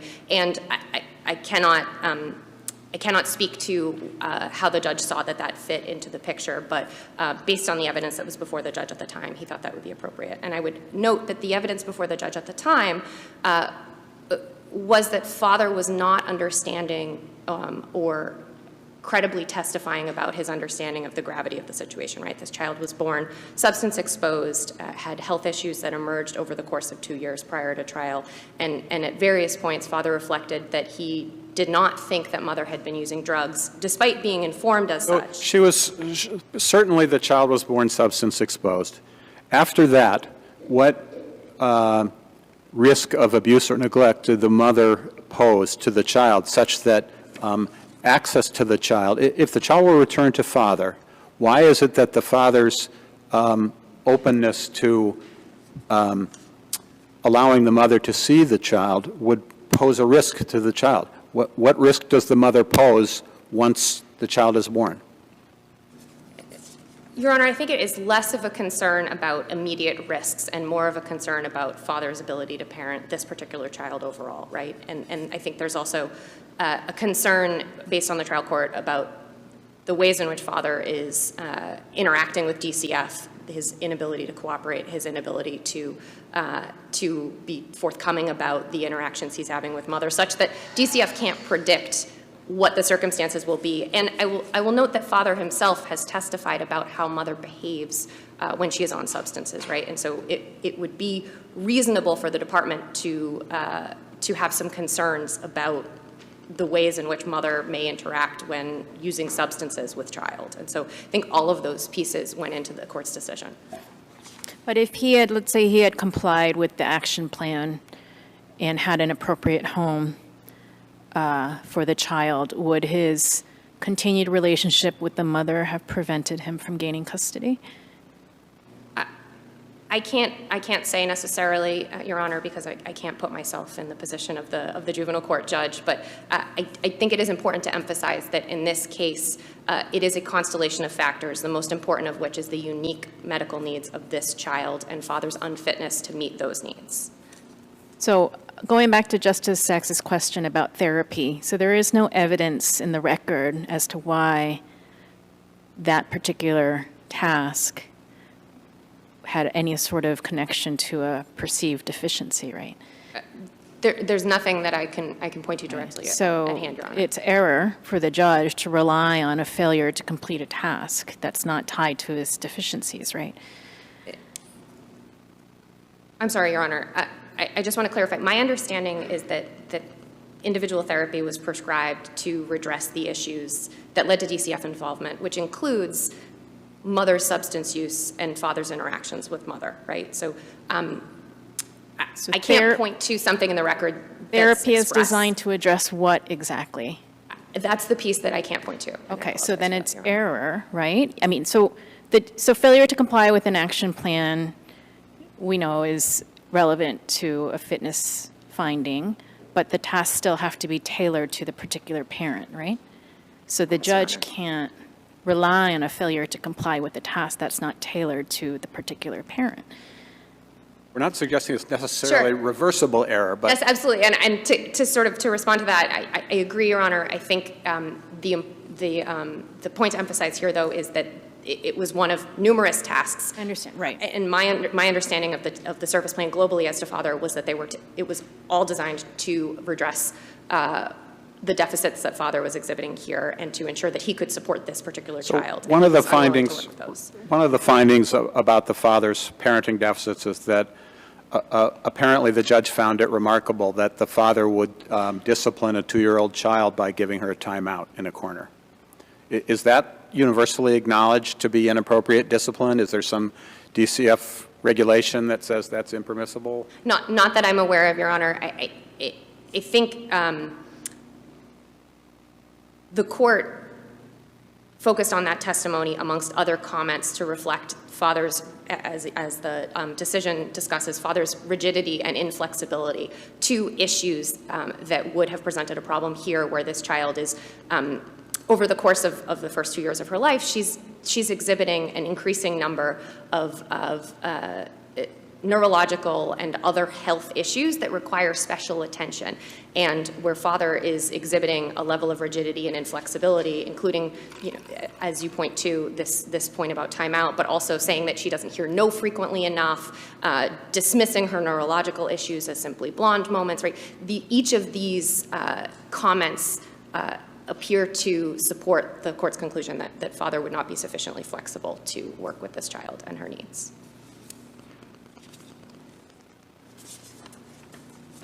Just turning back to reasonable efforts briefly. So I think it's clear to the panel, but if it's not, I'm certainly happy to emphasize. The department's position is that the juvenile court did conclude DCF engaged in reasonable efforts. So we disagree that there were no reasonable efforts here. From the point at which, as I've mentioned earlier, from the point at which father was known to DCF, they began communicating with him, engaging in service plans. He had access to child. He had the opportunity for visits. Irrespective of what occurred and what the juvenile court judge found at the January 2021 72-hour hearing, reasonable efforts occurred from January 2021 until the point of trial. And I think it's important to emphasize that father cannot simply throw up his hands where he has chosen not to engage with DCF and blame DCF for a failure to engage in reasonable efforts where he doesn't fulfill his own obligations. Additionally, I think at this point, some of the services that I was hearing father's counsel point to were services that were not raised previously, and certainly it's waiver to argue now that there was inadequate services where they were not previously provided. Okay, thank you. Thank you. We'll hear from Child's Counsel.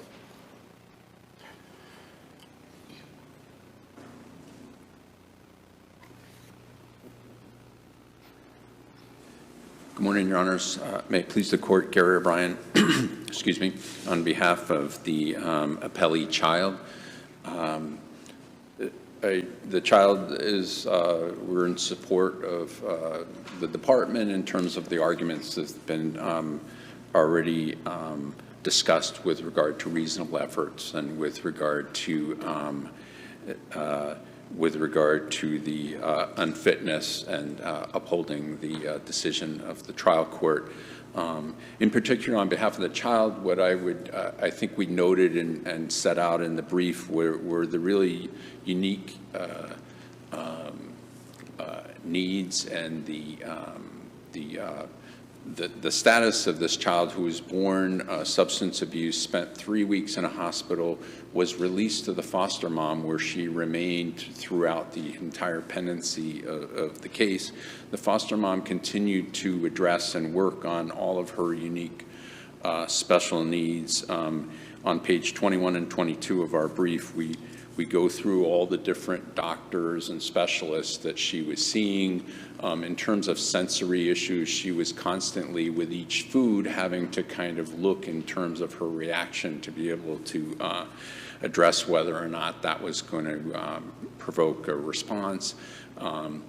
So the issues with father were really the unfitness, father's inability really to address or even engage in services with the department, which I think was his responsibility in terms of reasonable efforts. The department can say, these are the services we'd like you to do, but under Mario case law and other cases, the parent at least has some responsibility to participate and kind of address some of those things, which he didn't do in this case.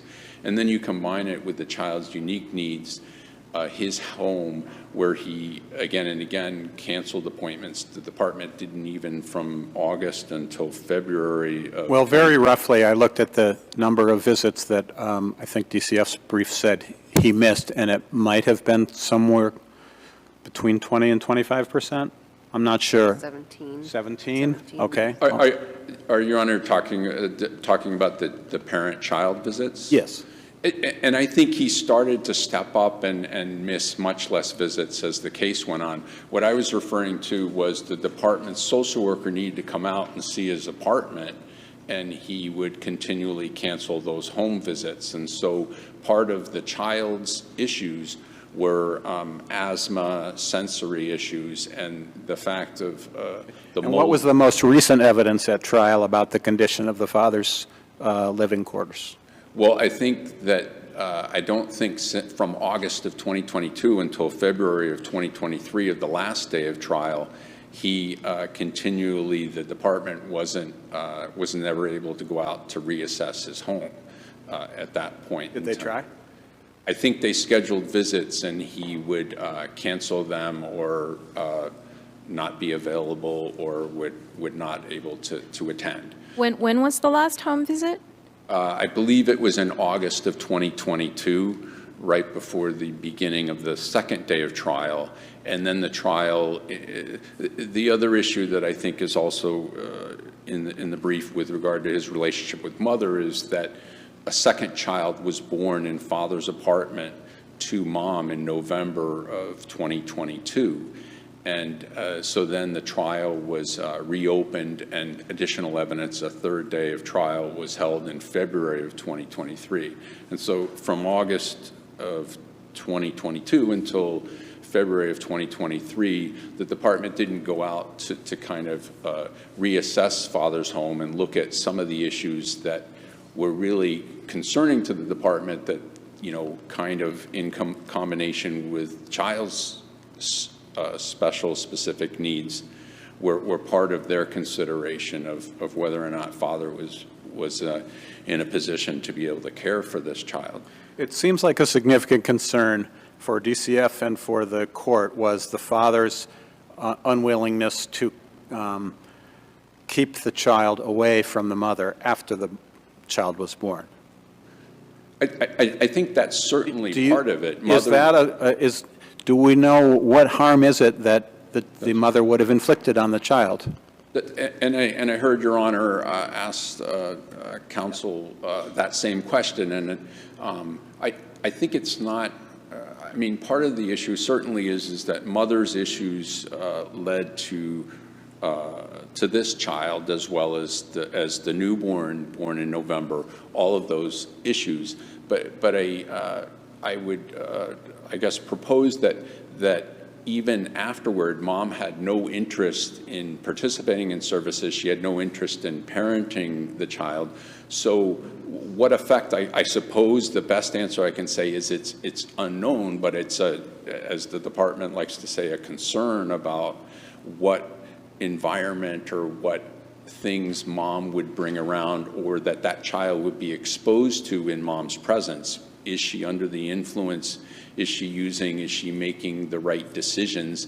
If father is not able to either unwilling, unknowing, or doesn't want to know whether or not she's under the influence or isn't able to tell, if he's then going to leave her in a caretaking position with regard to looking after the child. I think a lot of those things are unknown. I don't think, to answer Your Honor's question, I don't know specifically what it is, but I think it raises an issue as to what kind of access mom would have to the child without any kind of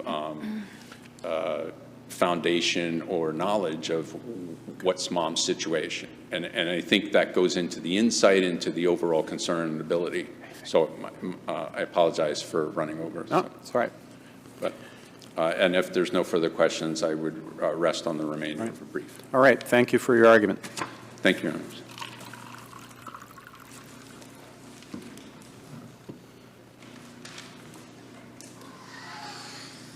Okay. All right. Our next case is number 23P 1184. Brian Hogan versus Commissioner of Revenue. I understand that Mr. Hogan, who is the appellant, is not present. And Mr. Trechikov, I'll let you get settled, but we are certainly, we've read your brief. We're certainly aware of the issues. We've read all the briefs on the record. You're free to make a presentation if you want to. I'm not sure we have any questions. If you prefer to rest on your brief, you're also free to do that. Thank you, Your Honor. Just very briefly, Konstantin Trechikov, Assistant Attorney General, on behalf of the Commissioner of Revenue. There are two issues on this appeal. Did the appellant, who is the responsible person for the withholding and sales taxes for a corporation, overpay these taxes to the Massachusetts Department of Revenue? And if the overpayment actually occurred, did the IRS pay any money to the Massachusetts Department of Revenue such that if there is overpayment, that money would be due back to the appellant?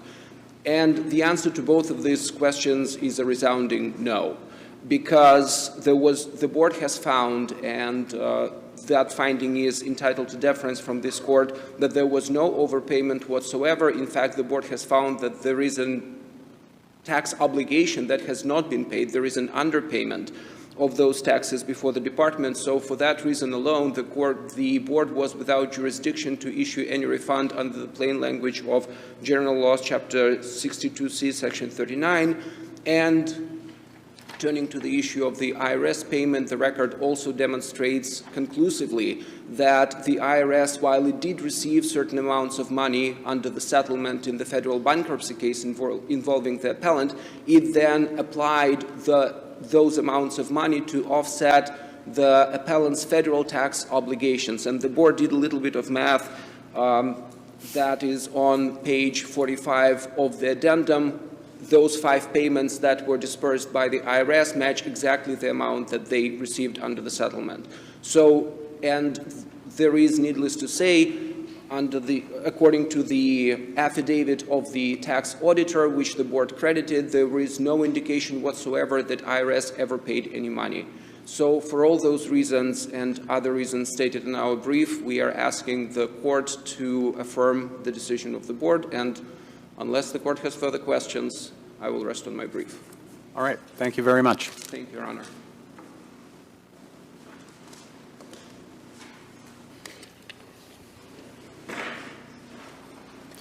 And our final case for today is number 23P1309, CHESLER versus IVANOVA. Hope I'm pronouncing that correctly.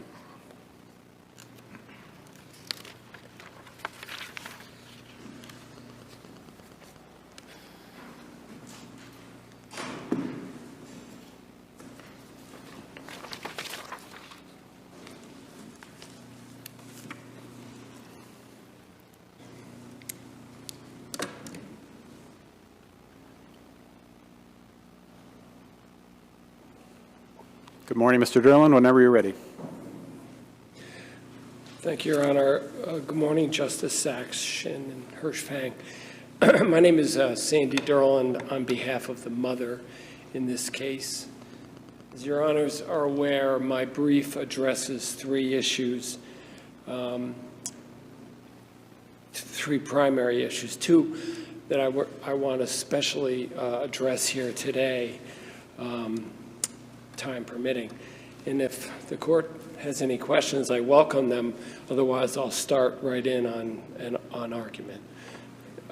The issue of legal custody is certainly something I want to address. The bulk of the evidence in this case and the bulk of the discussion and treatment by the trial judge, Judge Dunn, focused understandably on the change in the parenting plan from mom having primary custody under the 2013 paternity judgment to a shared custody modified arrangement. You're challenging the change in the legal custody. I don't challenge that. I only challenge the legal custody. So I thought that Macri versus Macri was a pretty important case, saying that a continued inability to communicate, where it becomes clear that that is contrary to the child's best interest, is a substantial change in circumstances that supports a change in custody.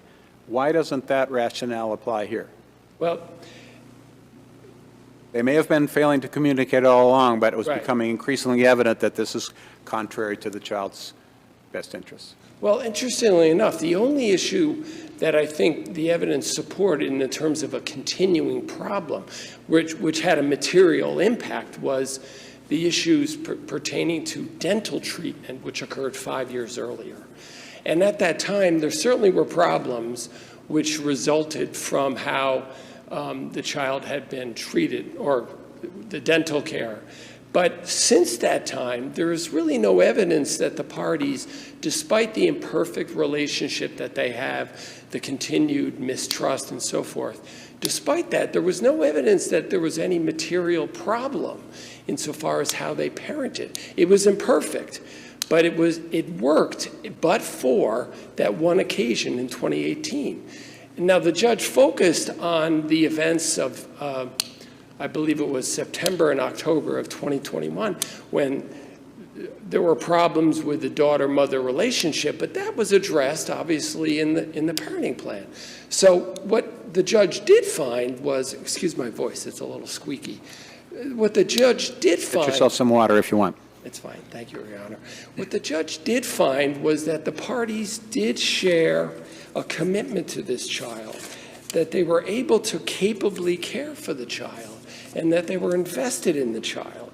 And so the question on appeal, in my perspective, is what was the change that would lead— thank you, counsel— what was the change that would lead to the taking my client's rights away in that respect? Well, the judge also pointed to the father's key role in initiating the educational evaluation and therapy.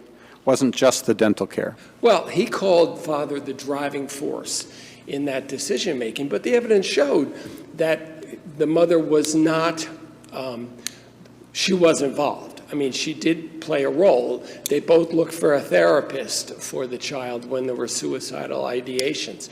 She was involved in arranging for or searching out educational testing to address the child's potential learning issues. So while the father may have been more proactive, the mother was involved. And again, before her rights were taken away in the manner that they were, I think the judge fell short in justifying it. I don't think the evidence supported it, and I don't think his findings or discussion justified it. You know, for example, the original judgment gave her the right to address religious doctrination. Well, that right is now gone, and that wasn't even discussed at all at the trial. Is that a live issue? Well, I haven't seen it in the record. Well, no, I'm speaking in generalities. You know, the legal custody rubric tends to address, you know, the larger issues: education, religious indoctrination, major medical issues, not specifically about religious indoctrination. You ask us to apply a kind of a heightened standard based on the Kendall and the Sager cases. Those did involve the parents' fundamental free exercise right. And so some kind of heightened standard was discussed there. I'm not seeing how it applies here. Well, it didn't apply, I mean, specifically. I mean, the legal custody right for religious indoctrination is a general right, which was initially given to the mother, and that was taken away. I mean, it was taken away implicitly. It wasn't specifically addressed. I guess my question is, page 28 of your brief and onward make an argument that there were insufficient findings to justify subjugation of the mother's fundamental parental rights. Is a change in legal custody that doesn't involve a particular issue of the child's religious upbringing, is it subject to any greater scrutiny here than it is in any other legal custody case? Well, I think legal custody has sort of two different components. One of are the more sort of fundamental rights of a parent, such as religious or education and so forth. And then there's the sort of day-to-day, you know, parenting issues. Okay. There's a provision for consultation in the judgment on major issues. Your Honor, and I guess my question would be, was an argument made to the judge that special findings had to be made in order to justify a change in custody, such as you're making to us now? No, I mean, the issues of education and religion weren't per se addressed, nor were they raised. I mean, the mother initially was given the right to direct the school through her residence. And at the present time, both parties live in the same town. So that issue was sort of You know, Okay. it So didn't need to be addressed. Just so we're clear, the argument you're making, starting at page 28 of your brief about fundamental parental rights. It would be a perspective, it would be a perspective issue if it came up. Okay, but it wasn't raised to the judge. No, there was not a dispute. The parties agreed to raise the child as a Buddhist. That didn't change, but it could change, in theory anyway, on a prospective basis, given the status change that the judgment imparted. And so, in this case, I think there were alternatives available to the judge on the legal custody issue, which were both embodied in the original judgment, where the trial judge in 2013 said, you know, the parties' relationship isn't so much the issue. I'm going to create provisions that allow both parties to have a continued role. When they came back to court in the 2020, the late 20s modification, which went to trial in 2023, there was a guardian ad litem who did an extensive investigation, which was really not addressed in any substantive way by the judge, and that guardian recommended other alternative approaches which would address sort of the fundamental communication issues and so forth, but still allow the parties to both have a meaningful say in this, such as going to therapy, you know, working on communication, taking a high conflict parenting course. Those sorts of things would be the reasonable alternatives that I would urge your honors to consider, as that the judge should have considered before taking this fundamental right away from my, excuse me, from my client. Could you address the child support issue? And in particular, you've included a worksheet in your addendum that suggests that some support could be due from the father.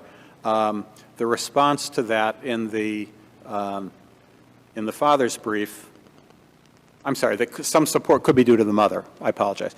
The response to that is that, well, those income figures are not necessarily the applicable figures because of a one-time signing bonus, I think, for the father, and because of the mother's ongoing bonus, and that if you put those figures in, the mother actually has more income. Wow. So I'm leading up to my question: is the judge's finding that application of the guidelines would deal with a very small amount of payment from the mother to the father, is that clearly erroneous? Could that be? Well, I think the problem here is that, in effect, the judge, by ordering no support, the judge effectively deviated from the presumptive application. Okay, but if the application of the guidelines would lead to a small payment from the mother to the father, and the judge deviated downward from that, how's the mother prejudiced by that? Well, she wouldn't be, but we don't know that because the judge didn't make the requisite findings under the guidelines in the statute, and that was really the gist of my argument. So that may be an error, but was it a prejudicial error where it's not apparent that the judge's calculations were wrong? It's hard for me to say either way. I don't know, you know. Do you have a? I admit that my I don't mean to interrupt you, Your Honor, but go ahead. My guideline worksheet was meant to be advisory. I don't know what the judge was thinking. The judge didn't tell us. This was my attempt to sort of understand or possibly identify. But we don't want to send it back if we don't have to. If there was an error in not making findings, but I'm not sure I would have appealed this case or taken the case if the child support was the sole issue, to be candid. But it is a concern, depending on what the judge found in terms of income levels, vis-a-vis a recurring bonus, a one-time bonus. So this is on page 23 of the father's brief, that the mother's financial statement, the income figure that you plugged into your illustrative worksheet is actually lower because of her annual bonus. Now, lower than it should be because of her annual bonus. Now, the bonus fluctuated from year to year, but I guess in the most recent financial statement before trial, the bonus was $34,000, which could make quite a significant difference. It could. And the father's income figure that was plugged into the worksheet was overstated in the sense that it included a one-time signing bonus of $13,500. So taking those figures into account, what would happen to your worksheet? Is it apparent that any money would have been due from the father? Well, the treatment of the bonus could impact that number, and it could shift it to what the judge said, which was a small payment, from mom to dad. Her bonus, the treatment of bonuses in the guidelines it often bedevils the trial judges and is often treated differently. It's all because of the uncertain and contingent nature of bonuses. It's often not plugged in when a fixed amount is being ordered, because it will often then impart problems or prejudice in the future and lead to ongoing modifications. It's often treated on an if and when basis, on some sort of hybrid approach, like applying a 20% or something like that, and that would be how the bonus would be treated. So it could. I don't know what the impact would be if if opposing counsel's analysis bore fruit in terms of the numbers, but the larger issue is how the judge did not specifically address the judge that. plainly did a calculation, and there are guideline worksheets on the docket. So the finding is based on something. And, on appeal, it would be your burden to show that the judge made a clear error. So we can infer the judge didn't pull a number out of the air. It's based on the numbers that were presented to him. So how can we find clear error? I think the error is the lack of findings in terms of not presumptively applying the guidelines or deviating from the guidelines. No, the judge made a finding that he did the calculations. But we don't know what the calculations are. Okay, but he didn't pull it out of thin air, so he made a calculation and decided that the guidelines would result in a payment from the mother to the father, but he's going to deviate, which benefits your client, doesn't prejudice her. So unless we can say the calculation itself was clearly erroneous, what do we do? I don't disagree with anything you're saying, Okay. Your Honor. It's just the unknown that I can't But address. shouldn't we It see also- that? Shouldn't we be able to at least see the worksheets that were presented to the judge? But the judge, I mean, in terms of proposals? I mean, the judge did not provide. What are these worksheets that appear on the docket, the trial court docket? There are. I'm looking at them right now. There are several guidelines worksheets on the docket. What are these? Judge did not.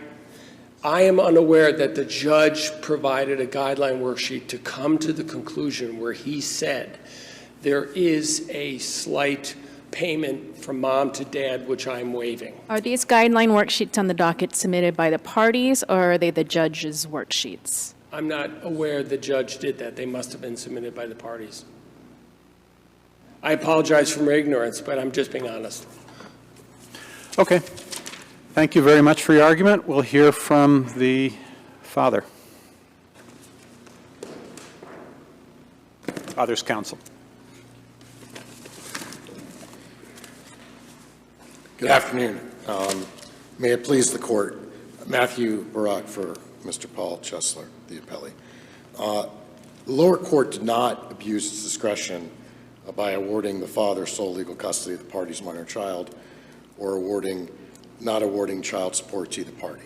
This judgment is well grounded by both the testimony and evidence heard, and certainly within the broad discretion afforded to the lower court in matters related to children in the Commonwealth. As a result, we would ask that in all aspects this judgment should be affirmed. I will start with the point on legal custody. The lower court here made a detailed, thoughtful rationale in support of its judgment. The lower court made 101 specific findings. These findings include, related to the issue of legal custody, that the parties continue to lack an ability to work together in the best interest of their minor child. This was grounded in emails and texts showing a lack of trust between the parties and an inability to compromise in the best interest of their daughter. These findings were also confirmed by the guardian ad litem appointed by the court. The GAL was concerned about the mother's behavior, calling it erratic, and found that at various times the mother had abandoned her child. And I'd point out that this happened on 3 different occasions, starting in 2017, 2020, and 2021. At one point, there was testimony, and the court found that she was told by her mother, the child, "I hope to see you someday, don't text me." At one point, mother told the father, "I'm selling my home and moving away," and informed the father of this child that dad could have full and sole custody. This behavior was found by the court and by the guardian ad litem to be confusing and akin to abuse and neglect of this child. She found that mom's behavior inhibited the parties' ability to make joint decisions. Not only that, mother was often unresponsive to the father or untimely in her responses to the child. And the court was troubled by mom's lack of candor, lack of responsibility regarding the child, and blaming the father for her own poor decision-making. Examples included, mother took months to reply to emails regarding enrollment related to school in Russian math. The school, an independent third party, also reported concerns about the mother's ability to communicate and act in the best interest of this child. As Justice Sachs points out, in the Macri case, our courts have held that continued and ongoing difficulty with co-parenting are grounds for sole legal custody. Joint legal custody is not appropriate where the relationship of the parties has been dysfunctional, non-existent, or one of continuous conflict. It's the Carr case. And in Mason v. Coleman, our court has held joint legal custody requires a willingness and ability to work together, which was clearly not here, presented by the evidence. And in the Joro Butu case, 95 Mass App Court 1107, if a prior judgment is not working to promote a child's best interest and is detrimental, those are grounds for modification. Likewise, in EKVSC, our courts have held them presented with evidence of a parent's interference into the needs of a child regarding educational or mental health services, an award of sole legal custody is in the best interest of the child. Here, the judge described the care of the child regarding her dental work as nothing short of disastrous. Now, I have to get scheduled for 3 surgeries up over here in the next 6 weeks, and I can't imagine a 6-year-old going through root canals and all the evidence that was presented regarding this poor kid's dental care because mom didn't believe it was necessary for this child to go to the dentist. But that's not it, and that's not all. There's also issues with a delay in reading and writing for this child that mom ignored. And the court found that it was the father who had stepped up and filled the void of the mother's lack of action regarding this child, regarding these major issues. And for all of those reasons, all confirmed by the GAL and the testimony, the court was well within its discretion below to award sole legal custody of this minor child to father. In re-custody of Zia, the court wrote, the decision of which parent should have sole legal custody is grounded by who will promote a child's best interest, and that is a subject within the broad discretion of the lower court. The evidence was clear here that it was the father who could promote the best interest of this child for these major decisions, and as a result, this judgment should be affirmed. Regarding the second point of child support, I'll say the following. One, this was a relatively minor issue in this case, as my brother alluded to. But I would point out that the lower court dealt with the issues of finances in 5 aspects of the judgment, that the lower court, as Justice Shin pointed out, had submissions of both financial statements and also child support guidelines that were submitted as part of the finding, as part of the submissions that... Are they all party submissions? Because there are 4 of them. My understanding is that, in recollection, although it's not within the record appendix, is that Those were submitted by trial counsel. I was All, not trial all counsel. four of them? For both parties submitted guidelines. Generally, what happens is at the end of a trial, when you submit submissions in the probate court, you submit the financial statements and child support guidelines. I mean, normally, or at least in the decisions I've seen, you do see some calculations in the decision. So Yes. is this not a bit unusual that there are no calculations in the decision? I don't find it that unusual because for the following reasons. One, I should say it's not necessary, but two, this was not, the child support piece was a minor component. The child support had been suspended in November of 2021. So by the time they got to trial, nobody's paying child support. So the financial piece, this case wouldn't have gone to trial. But were the worksheets conflicting as to who would owe whom? I think regardless, I didn't have it in front of me because it wasn't in the record, but our calculations as an example, if I use today, and I know this is for argument purposes, it's not part of the record, but when we ran the guidelines using both of their incomes, including his bonus, there was one-time signing bonus, as Justice Sachs pointed out, and mom's $34,000 bonus that she received in 2023. If you ran it with their highest incomes and the money he now pays or was paying for the health insurance, the guidelines would result today in a zero amount of payment. So what my point is that what this judge did below was he found that when he ran the guidelines that it would be $50. But you don't know if you don't know based on the worksheets that were submitted by the parties whether there was agreement as to who would owe whom? No, I think it was minimal, but it wasn't, there's no evidence here, for example, there's no evidence that was submitted, or I believe testimony that's submitted regarding whether to exclude mom's bonus or not, or whether there was evidence submitted, I don't think there's any on the record to exclude dad's one-time bonus. But what I'm struck by is the word equal, and that's what the judge did in terms of deviation. He found that there would be a minimal amount of child support in his rationale. He found that the parties would continue to share equally the expenses and costs related to the child. He found that there was an equal parenting plan. And it is not unusual, and it's commonplace because child support certainly is modifiable, that when you have an equal parenting plan, an equal burden of the expenses related to a child, with parties that are essentially making almost the same thing in any calculation, that you end up with an amount that's zero. I think he was certainly within his discretion, and certainly on this record, there's no error of that, nor would it be worth the cost of that. I saw that the responsibility for paying for the child's health care would change on January 1st of /24 from the mother to the father. How would that affect, if at all? It would end up, if I run that with the $60 or so he was paying based on the guidelines that we had, and I run their income at the maximum both amounts, including the bonuses for both parties, zero. That would be the child support right now, based on that. But can you just tell me as a general matter, where would an expense like this for the child fit into which box would it go in or contribute to on the worksheet?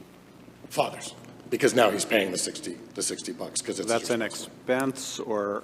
Yeah, so our worksheet. The only worksheet that we have handed to us is the one in the mother's addendum at 111.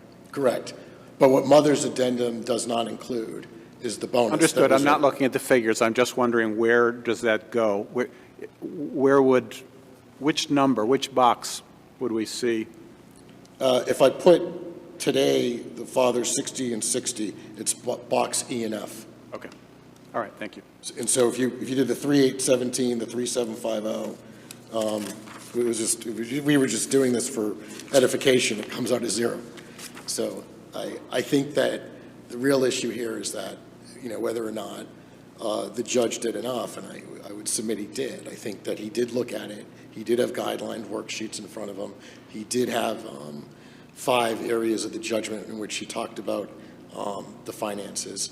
And I think his conclusion is not an error whatsoever, and I think it's certainly within his discretion under these circumstances, because I think when you're when you have an equal parenting plan, when you're sharing the expense burden for taxes and expenses, activities, and the like, and your income is relatively equal, I think it kind of makes sense for, if it's such a minimal amount, to disentangle the parties, and that's actually in the best interest of this child. If there are no further questions, I will stand on our Seeing none. submissions. All right, thank you. Thank you both for your arguments.